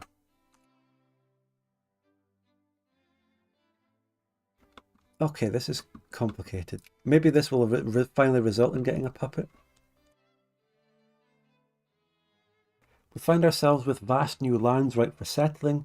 However, it seems that, much to our dismay, the infamous Anglicans of Beornia... Ah, damn them. The North FC. They've heard about this. The intendant in Rago received a small caravan of Serbionians decrying the erosion and destruction of the Holy Land and the ever-pervious hand of the Antichrist from Paris. All our contacts in Fort Lothaire ensure us of Beornia's newfound relative prosperity under the Lotharians. These Beornians seemed utterly convinced of their so-called plight and formally petitioned their colonial administration to grant them a new promised land, calling New Mercia. So I can back the Beornians to maybe get independence back. Knud over on Twitch is saying, I bought this on sale on GOG, got recommended for some mods, can't remember them though, I haven't dared open the game yet, it's been 3 weeks, Cat W. Did you start as Dankmark? This is a mod where Scandinavia, it's an alternate history mod where Scandinavia and the Kalmar Union start completely united in 1836. I mean, you're very new to Victoria too, so that's the best way I can explain it at the moment. You might want to focus on vanilla, where you can play as Denmark and then form Scandinavia yourself. Anyway. I feel like going with the Beornians. How can you not? How can you not? As the Israelites were forced to flee the Holy Land, so the valiant Beornians are forced to flee home. Wow.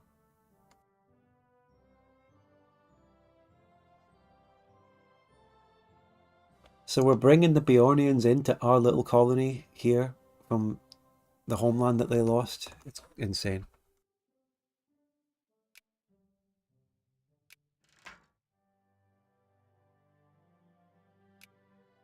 Ah yes, the Balters have extended their privileges down here now.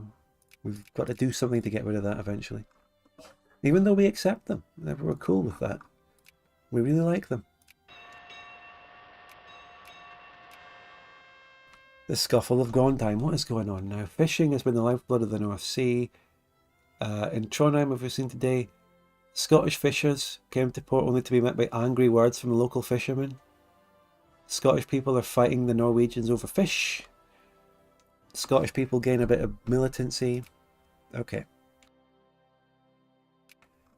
I've seen a Scottish civil war happen before in the mod. So maybe a little bit spoiled, but I know that that could happen.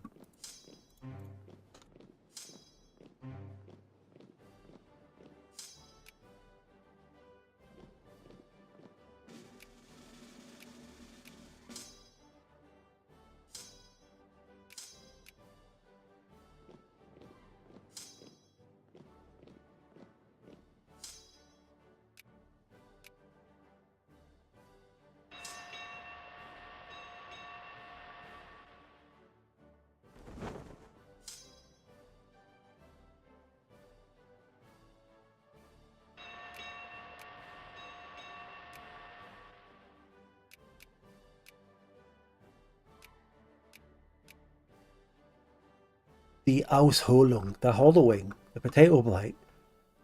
Just Bohemia and Germany getting fucked is all I think I really need to know about that. Does Ingria get any cores? Nope. They're just a march. Have you not played EU4 or 5? It's a march. They're just a military puppet. Come on. That's all it is.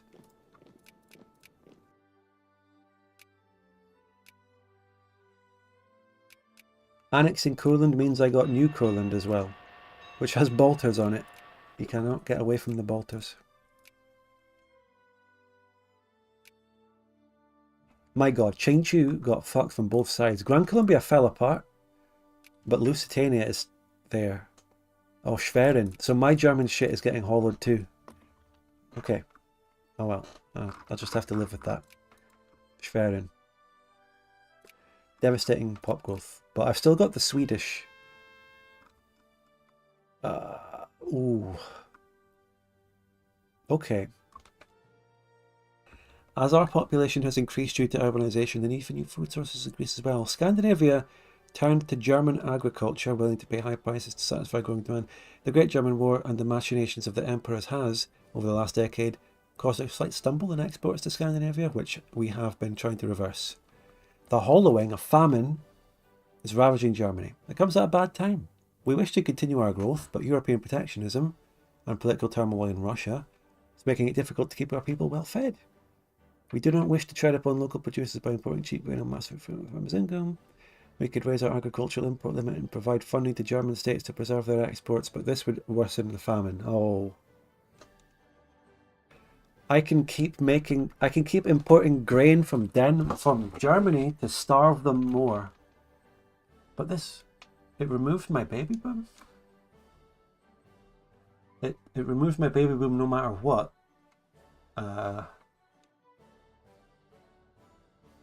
Okay, this is complicated as fuck.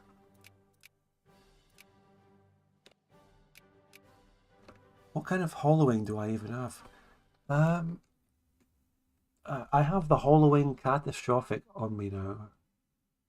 Forgive me if this is really complicated, but from what I read in the LARP of the event, it said I could basically starve Germany by keeping importing food from them, like other German, down here, starve the Germans. I only have the hollowing in one province, but I can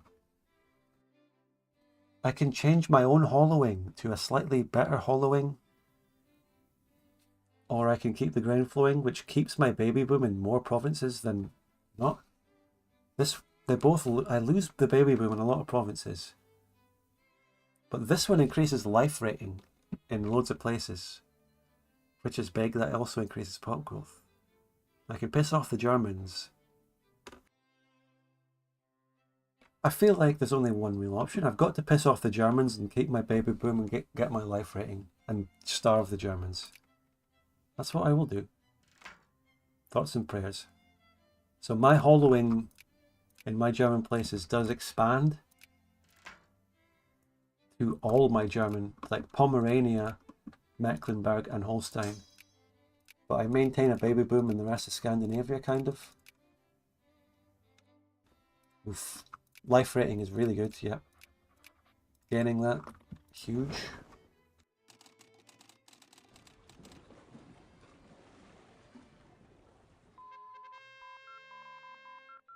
Birth rate low is like a separate thing, HPM thing. We can get some mining decks. So something's like, when did Smolensk leave the Polish Commonwealth? When I played Poland, there's an event to kind of withdraw from Smolensk, which you kind of have to do, I remember.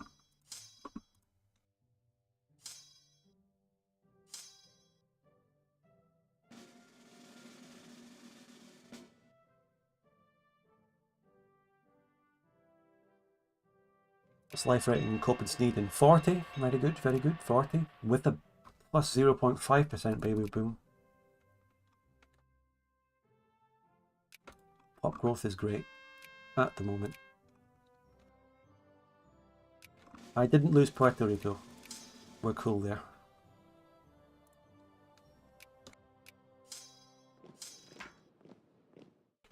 Halloween in Lauenburg? Okay.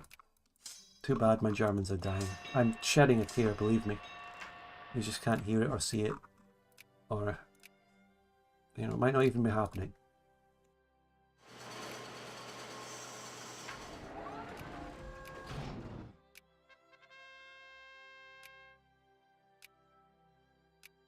What a shame for my German provinces, eh? What a shame. Oh. Oh. This, the mod makers of DoD Fanfork, I feel like they really endorsed that World War II plan, whatever it was called. To fucking destroy and genocide Germany. Completely. As revenge. What was that one called?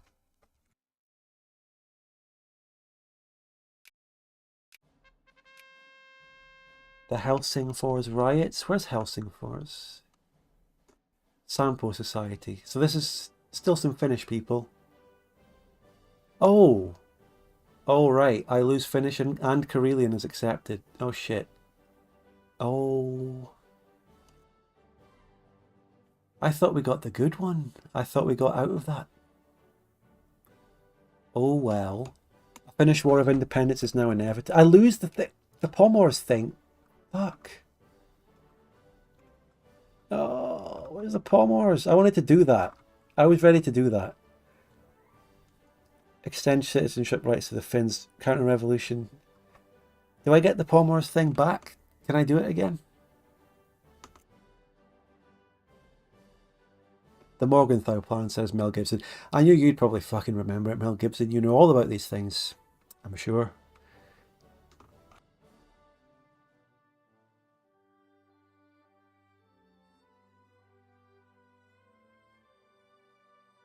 That's unfortunate. I thought we got through the Finnish problem, but we've lost them. I was so close to doing this thing. What's the Machu Walmapu? Yeah, Sphering Walmapu. I could revert to the last autosave just to declare. Maybe you get them integrated back. I wanted to. I really. Now I really wanted to do the Pomors thing while I had it. I really wanted to do that. I was ready for it. I just delayed it so much because I was bringing armies over, but I'm going to click it now. I'm going to click it. I wanted to do it. That's war with Novgorod.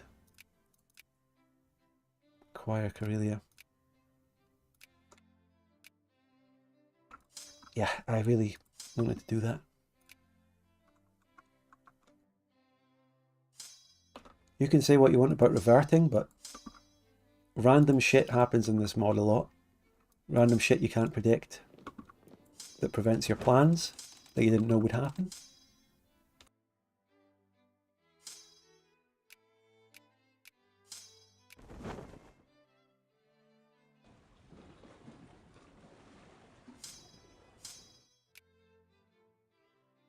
General Michael Douglas, famous actor.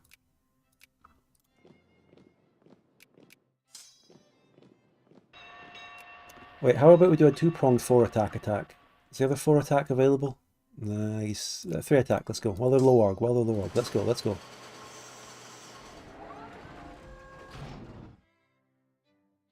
Pave, that's what I'm thinking. You're saying maybe the Finns went away because you didn't do the Novgorod War in time.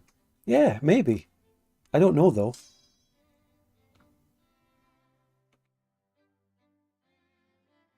I think a lot of you are new to my single-player streams, though, because I did this sort of thing. I was not afraid to do it.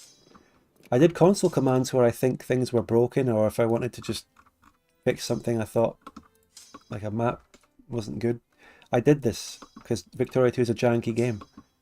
I wouldn't do it in EU5, because that game is like new and being updated. It doesn't have this janky old shit.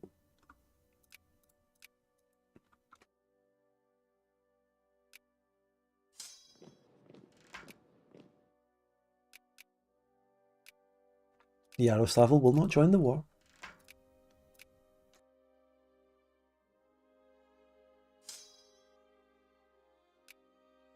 So, the Novgorod War would give me East Karelia.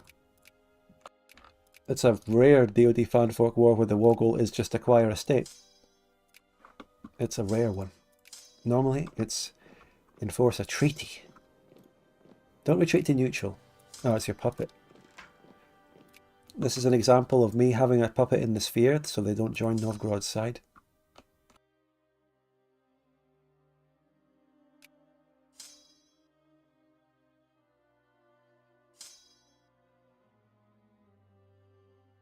Wait, hold on. The Vinlandic Revolution. Now this happens. And the Finnish thing didn't happen? Crazy. What's going on? Are we ready for this? The entrance of Scandinavia into a major European war has breathed new... Oh, that's what it is. People were saying, why isn't the Vinlandic thing happening? The opportunist bastards have to wait until you're in a war against a European country. In my case, only Novgorod. Which is bad news for Vinland, because this isn't much of a war. If the Bohemian War had happened, then this shit would have happened, right? I would have had to fight Vinland and Bohemia at the same time. But it's only Novgorod. This is canon. This is canon, by the way. The whole fucking... Where's my big transport fleet? There. I am not pulling any punches. We're going all in. I don't see the war actually happening, though.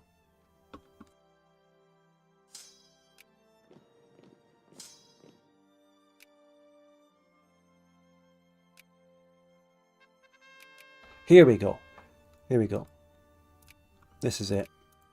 The Vinlanders did not react well to the news that Copenhagen has discarded their petition for independence. An extremist named Wilhelm Schultz was able to seize control of the Vinlandic independence movement and orchestrate a violent revolution across the country. With much of Scandinavia and Arcadia lost, loyal military and civilian personnel have fallen back to the island of Olafstad to await reinforcements. We now decide whether we attempt to reconquer or accept the loss. Fucking hell. Of course we fucking do it. Let's go! So that we really did just fall back to this island. But luckily, my army... This is the real loyalist territory. My army was just waiting there for this. They've been waiting for this moment a long time. And guess who I can call in? I can call in the Belgian Confederacy. Wow. Amazing stuff. Absolute cinema. Belgian Confederacy is coming in. Oh shit, they've got a big army. Where'd they get that from? A mobilization?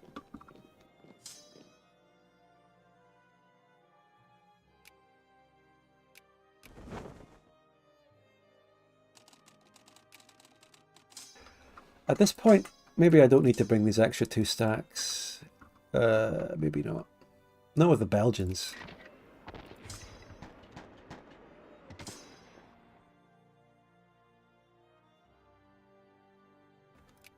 Thank you so much, Kuleka Palidon. I love you too.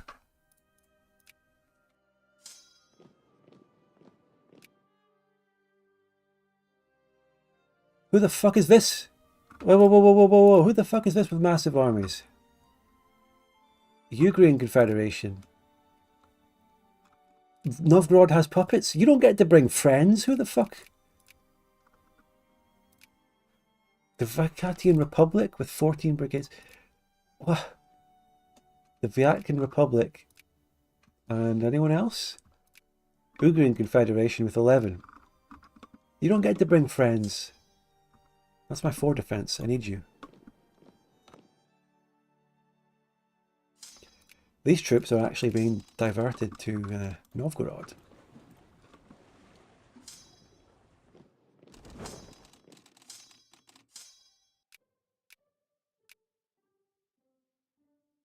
Right, how are things going here? Nothing happening. We can quickly take down Masgaland first. We're almost fully occupying them off the bat.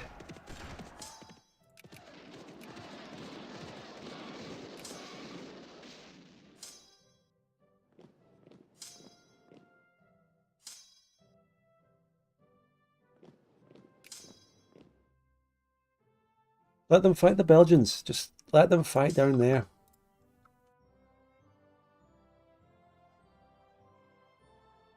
Merrick says, if Poland goes Chadislav, do you just get East Prussia for free? Oh, I don't know. I don't know. If we get East Prussia for free, I won't complain, but I have no idea if that's going to happen.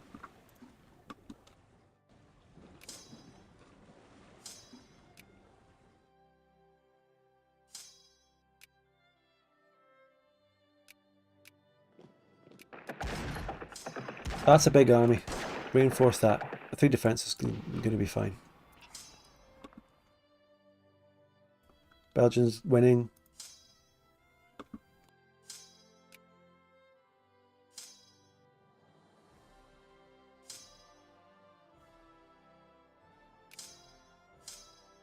Follow up.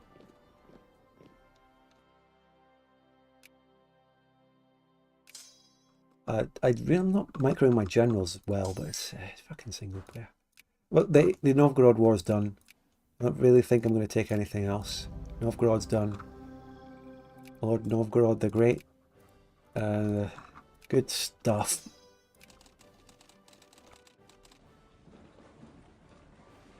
Okay.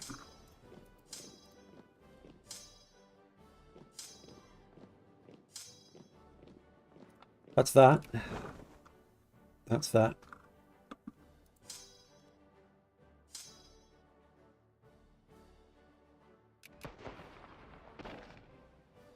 I'm going to start pronouncing coleslaw like bullslaw. You mean you're going to pronounce it Kołysław instead of coleslaw?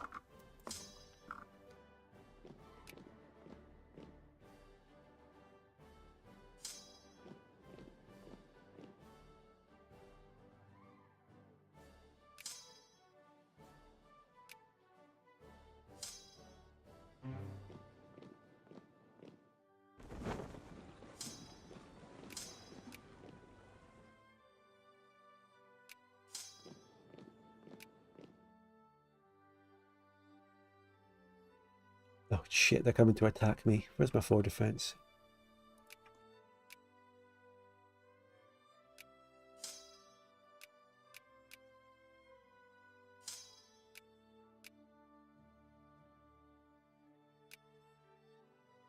Oh god, that's a big army. Whoa, whoa, whoa, whoa, whoa, whoa. Hold on. Hold on, lads. Whoa, whoa, whoa. Hold. Hang on a minute. We can talk about this, Vinland. Do you want some autonomy?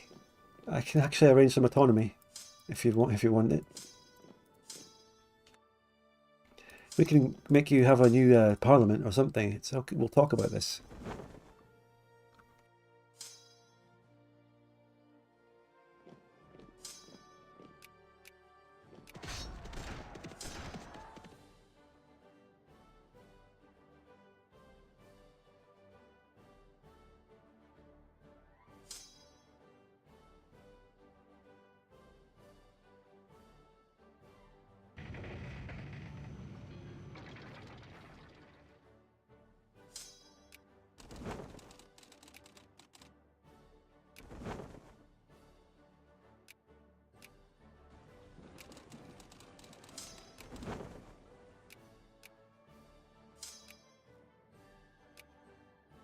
So East Karelia, that was a nice pickup.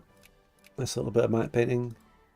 I didn't lose. Finnish and Karelian is accepted. I have to think that the whole point of that was, you know, you were supposed to go for the Pomers thing, and if you don't take East Karelia, then the Finnish and the Karelians will hate you. That's all I'm left to believe.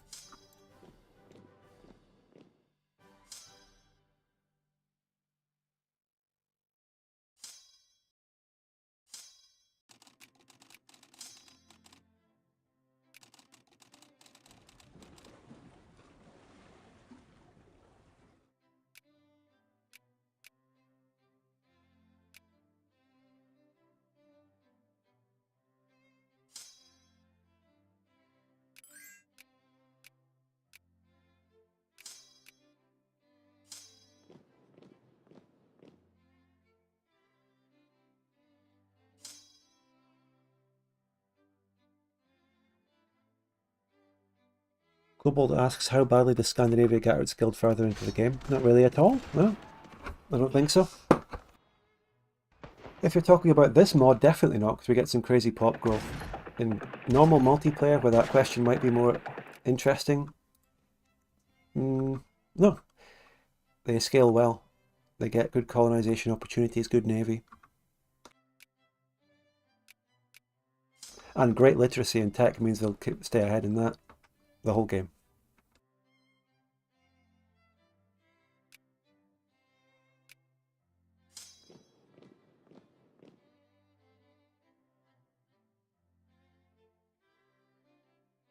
Oh, the Arcadian War! Oh shit! Belgian Confederacy is now fighting Plantagenet, while the Vinlandic 40k is still rampaging through the Belgians. Big drama. I didn't get called into that or anything. That's a pure 1v1. Plantagenet is not that strongly. That was the puppet. I was looking at the Nurse Reno. Also, yeah, I just noticed I'm at war with the Skraelings as well. I didn't really think about them.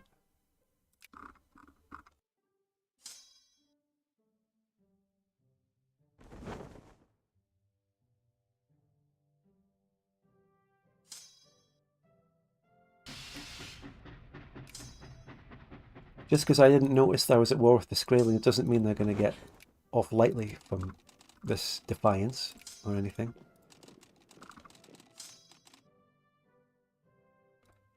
Oh, you're attacking? Let's go for it. Belgians, let's go for it. Gotta help them. Maybe a good general in there? Can I micro? Boom, yes. Micro god, 9 roll. Oh yeah. And now my general comes in.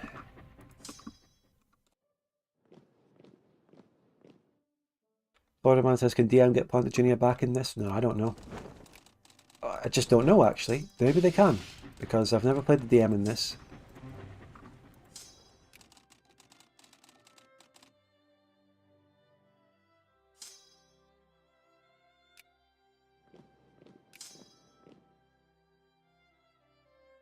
Well, that's the Vinlandic army wiped, basically, so they can. The Belgians can go and fight the Plantagenets now.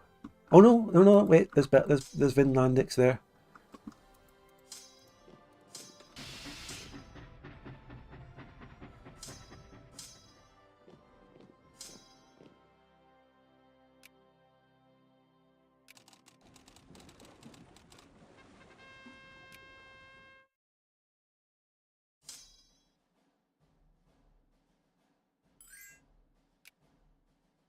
Oh, it's over.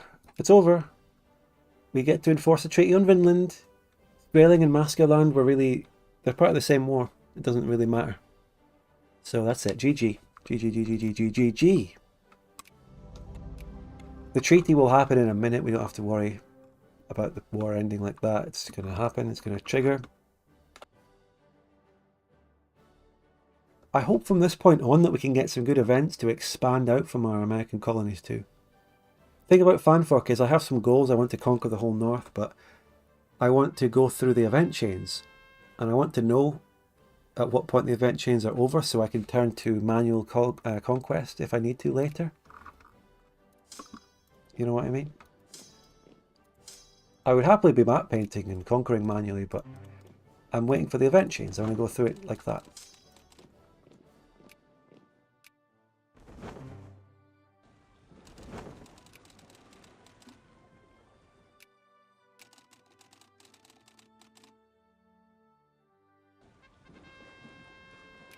Pacification of the eastern frontier? Well, that was Karelia, I believe.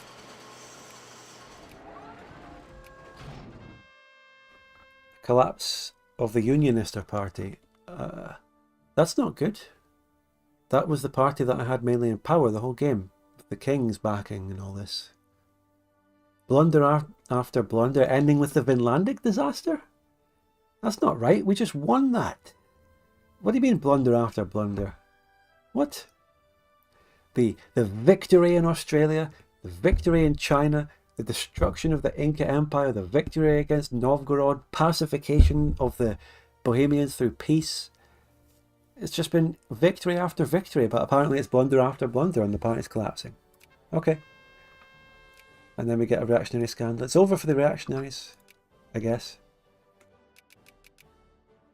Oops, I guess I'm shit. I guess I was playing terribly. Sorry. I lost everything I ever did. Lion of the North, victory at last. That painting in the artwork there. I've used that before. It's a great one. Lovely. I used that in Arcadia, actually, in the American Bloodbath. Scandinavia and Arcadia is back in the hands of the Crown. Our soldiers fan out across the region. Criminals and traitors have been hunted down like vermin. Loyal subjects rejoice in victory. Temporary occupation government. I think we're going to get choices on how we sort this out in the future. How we...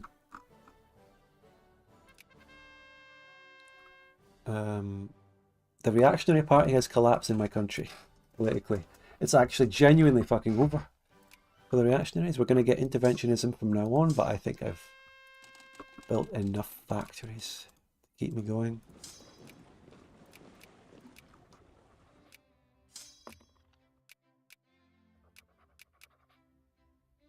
Belgians have gone down. Fight the Plantagenets now. We'll see how that goes. I think Belgians will just win. They're much stronger.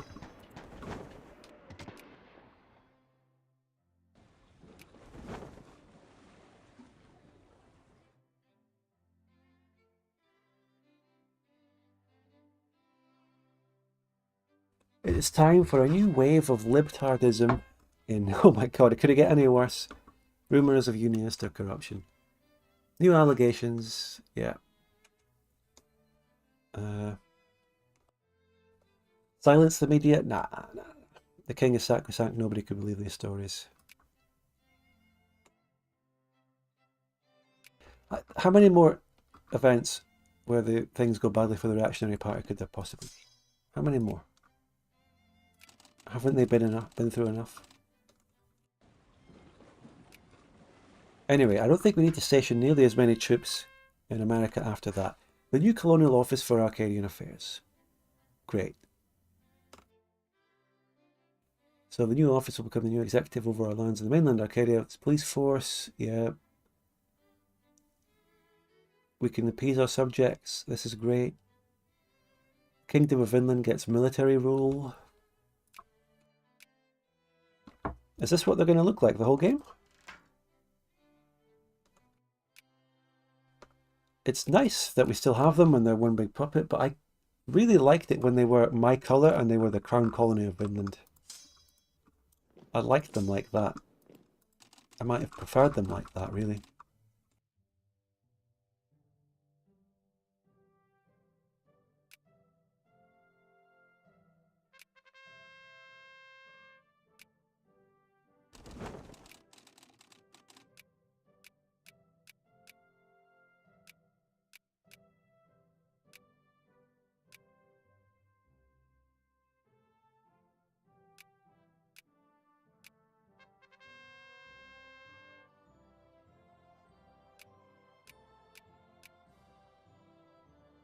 Christian III's journal, nothing happened today. It will remain that way, yeah. Well, so be it. It's fine. The Unionista Party have... the corruption allegations have surged like a Japanese tsunami. It's terrible. Mass protests against the crown. This is bad. Do we even want to keep the king? Are we going Republican and all of that? We could be. Can you incorporate the natives? Oh yeah, what happened with them? Wait, I lost the natives! Whoa, what the fuck? Why did I lose the natives? I completely dominated and won everything. No!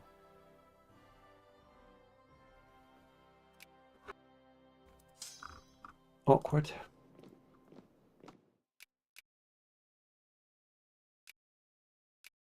But as things change, as we go through the campaign, things could change.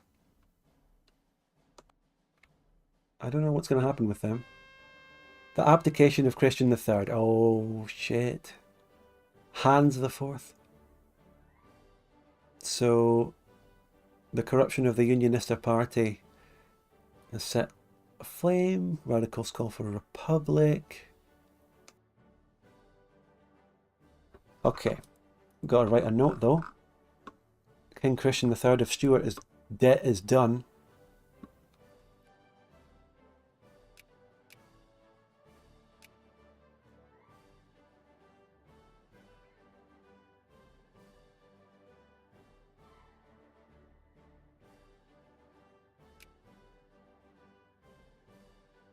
King Hans IV comes in and he's trying to support the liberals and appease the new wave of liberalism.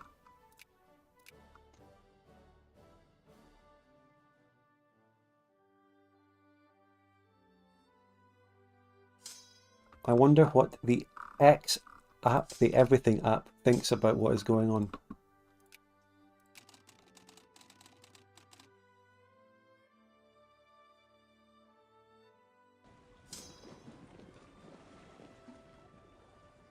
Borderman says, I don't think I've ever used the notes thing in Victoria 2. It's not meant to be notes. It's really it's a battle plan thing, but you can write words.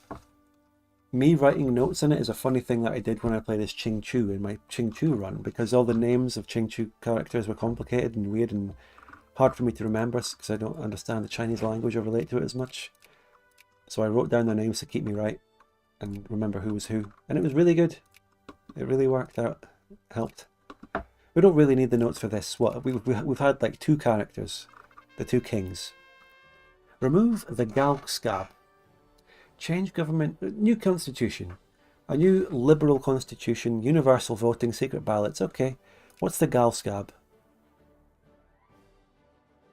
The Gal Scab is ruling party support militancy consciousness. So we'd lose militancy consciousness. That's nice.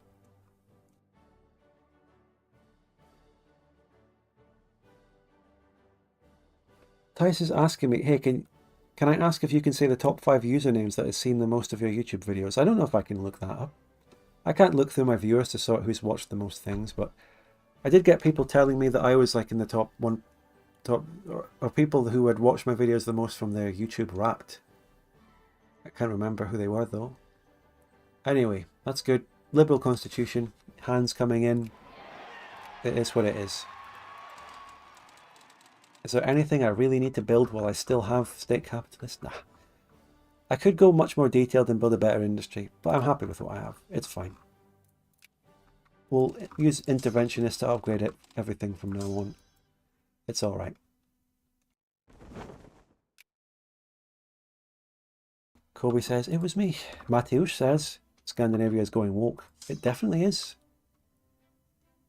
We let the natives go, unfortunately. We went woke. I was expecting more maximalism over America. Just get everything. Violate Skrellinger neutrality, but that's a different thing. That's an event that, oh shit, imposed direct rule over Vinland. Now that's what I want. That's what we're talking about. Yes. Violate Skrelling neutrality is a generic event that everyone has who borders them, I think. Pontagenia putting up a valiant fight, but they can't win.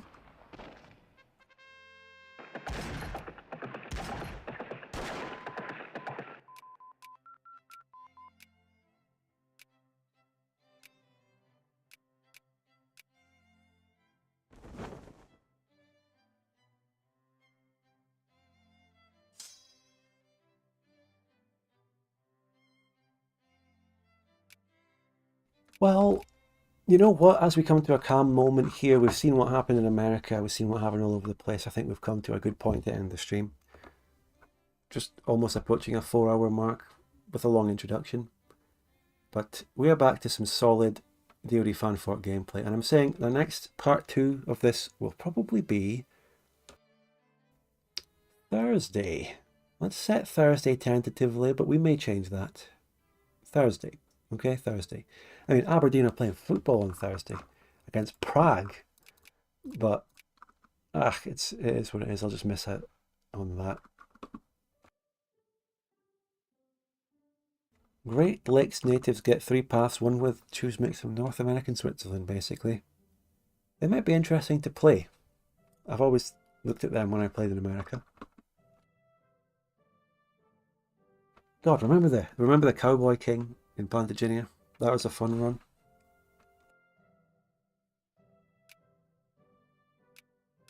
Oh, Novgorod kind of fell apart even more. We got the Pomor Confederation.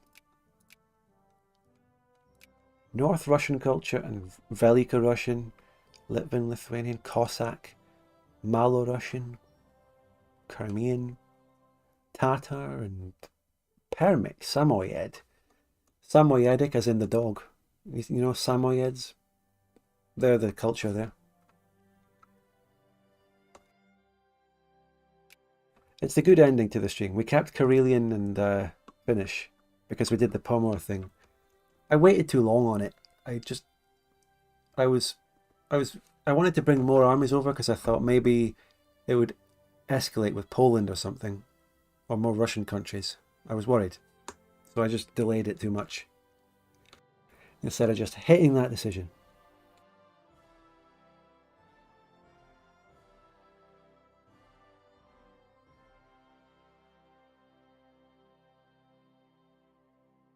At some point, at some point we'll have to go against Poland to take the Baltic coast.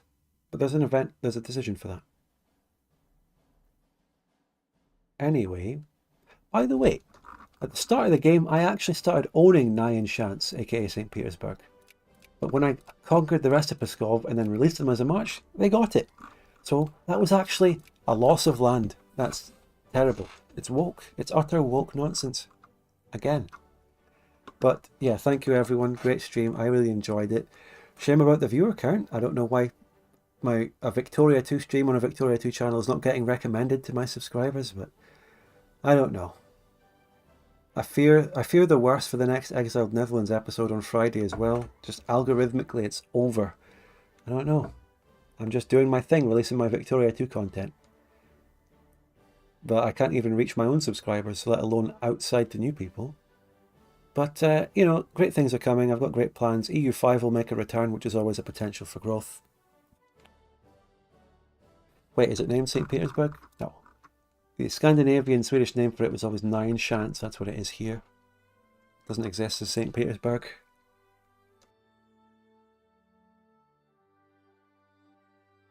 Kronstadt and all that. I don't know. So any last minute super chats? Otherwise, that was very fun. Great stream. Sounds very German. It's Swedish though. Mateusz asks, what does the hype function on YouTube app actually promote your videos? No, nothing. It does nothing.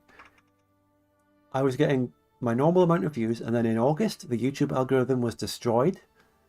The fucking protected mode came in. People stopped seeing my videos. Something broke in YouTube, and it's been kind of fucked ever since for like the entire second half of the year, which in turn affects my motivation and makes me edit the Exile Netherlands even slower. That's why we haven't had a video for nearly a month, kind of, with other reasons too. It's just,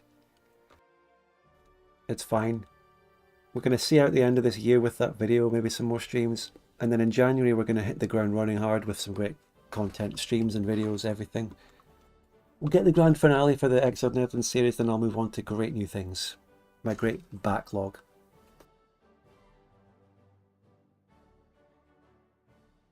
It's all good.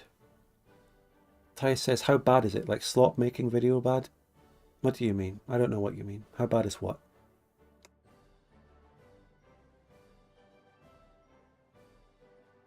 You just look at my views on my recent videos so you can see what happens around the August mark.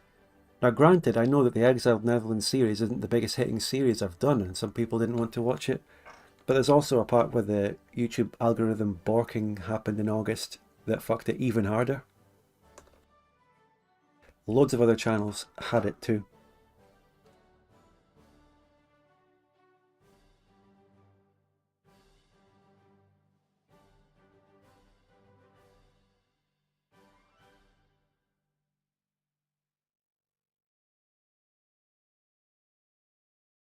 Well,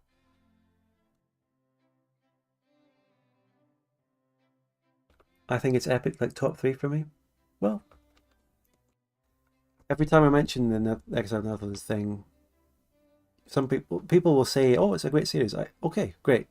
But I just have to look at the views and the statistics, and it didn't do as well as others. And I'm okay with it. It's one I wanted to make anyway. And, I mean, the next part 10, it's going to be good. It halved, like, the views. Yeah. Views literally halved. ISP and Alex were complaining about that too. Yes, true.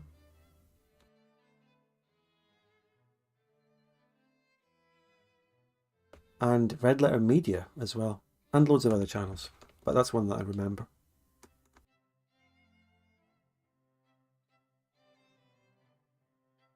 But yes, thank you everyone, thank you. Maybe because it wasn't called DoD MP. Look, there's all sorts of things. It wasn't DoD, it was something different. You know, that also affects it. But surely I'm not completely locked into the niche of only being able to make DoD content. Surely I can branch out to different mods, for fuck's sake. Surely my viewers can accept maybe a different Victoria 2 mod in multiplayer for a series. Surely they're not locking me into only DoD forever.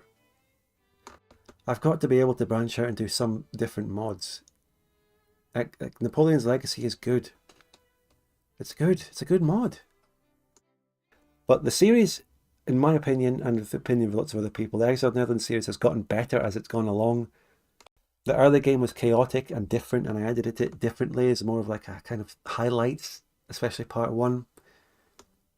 Oh, Thais, thank you. Wow, 10 memberships. We get to hear the alert 10 more times before we go. That's what we want to see and hear. Do we get to hear it? Yes, Your we navy do. is encircled. Thank you so much for that. But yeah, the Exiled Netherlands series gets better. Your navy is encircled. It improves as it goes along, because the early game chaos happens, players drop out, and then it settles into its main conflicts and things with conflicts on Your Austria, navy is encircled. Ryleo and France, and that funny shit happening between them. And that gets changes and it gets resolved, and then we have the Great War happening now. I really think part 10 is going to be great. I've had a lot more time to work on it because it's taken so long, so it's got a lot of great things in it. Anyway, your navy is encircled. We'll let these alerts run their course and we'll call it. Thank you for that. Your navy is encircled. Our dog says, rough YouTube world right now. I don't think DoD is the reason, but I've been around when Heirs of Aquitania series was being made twice, and they both seem to take a lot of effort from that didn't pay off. Yeah. Heirs to Aquitania. The Heirs to Aquitania first wave of videos with Alba was a huge hit. It's pretty natural that it dropped off a little bit with the Terra Larga thing. It's fine. And also one of the episodes fucking disappeared with copyright. Part 7. Your navy is encircled. Thank you so much, our dog. Yeah, I haven't really been burned out, but just a little bit less motivated. Your navy is encircled.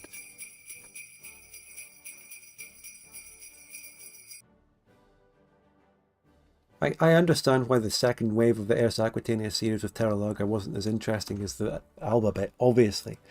But there was another thing where I really wanted to just see it through, even if it took a hit in views, because I just wanted to get that done. Show what happened in that campaign, because I did promise to. Colby says, are you planning to bring back HTA someday? Just wait till January. We'll see. I think a lot of people are just here for DoD. Let's say this. Not many people are here watching the end of the stream now, so I will just say, after the Exiled Netherlands series, there might be a bit of cheeky HTA. Maybe a cheeky HTA, but maybe just a one-off video, which we'll then do DoD after, so that we're back to normal. I mean, look, we had the Gran Colombia series this year.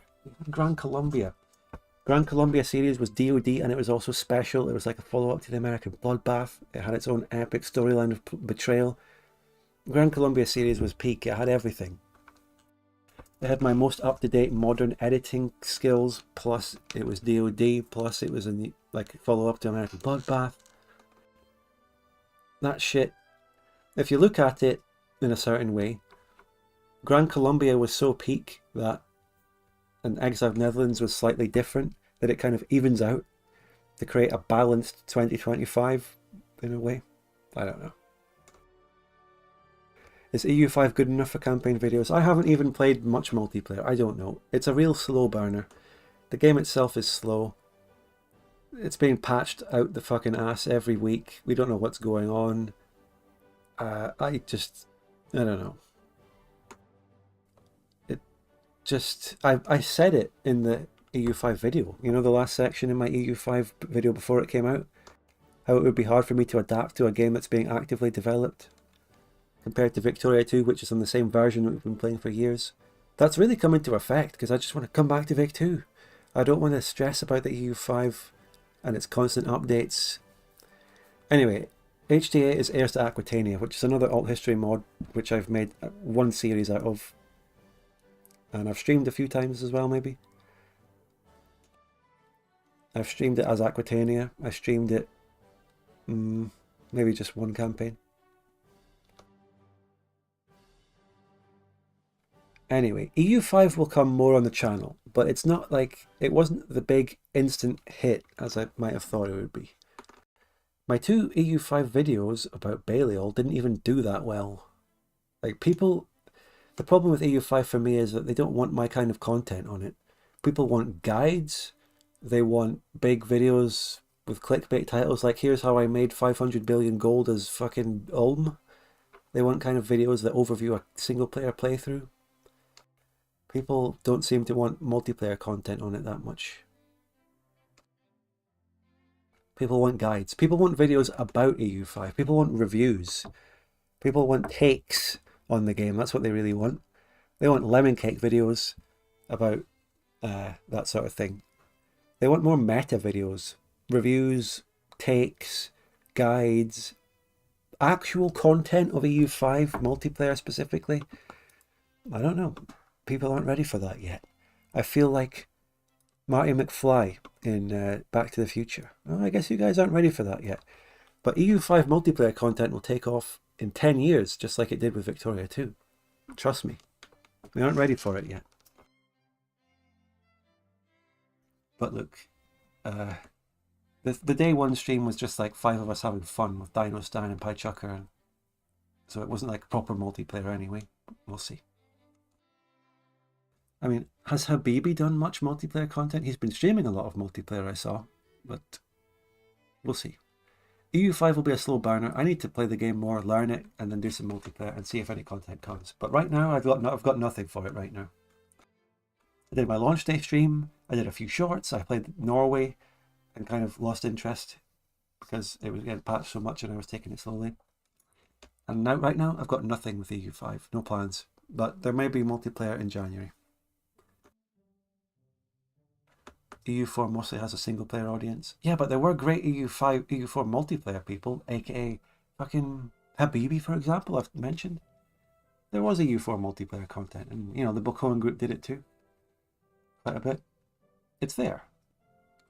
It had quite a robust multiplayer community, actually.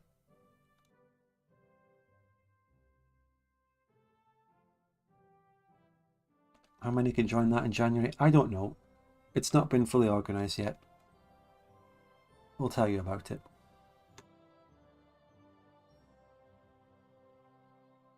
Anyway, we do have to end the stream. It's coming to an end. We managed to push it over the 4-hour mark for a stream there. Great conversation though. Great talking to you people. Absolute pleasure. You're great people. And I'll see you on Thursday though. I pretty much am committing that I will do part 2 of this campaign on Thursday. So come back, we could continue the conversations then. And I'll continue the Scandinavia run. See what happens. We'll see where it goes. This was a fun stream. Great fighting and little wars and stuff happening. Yeah.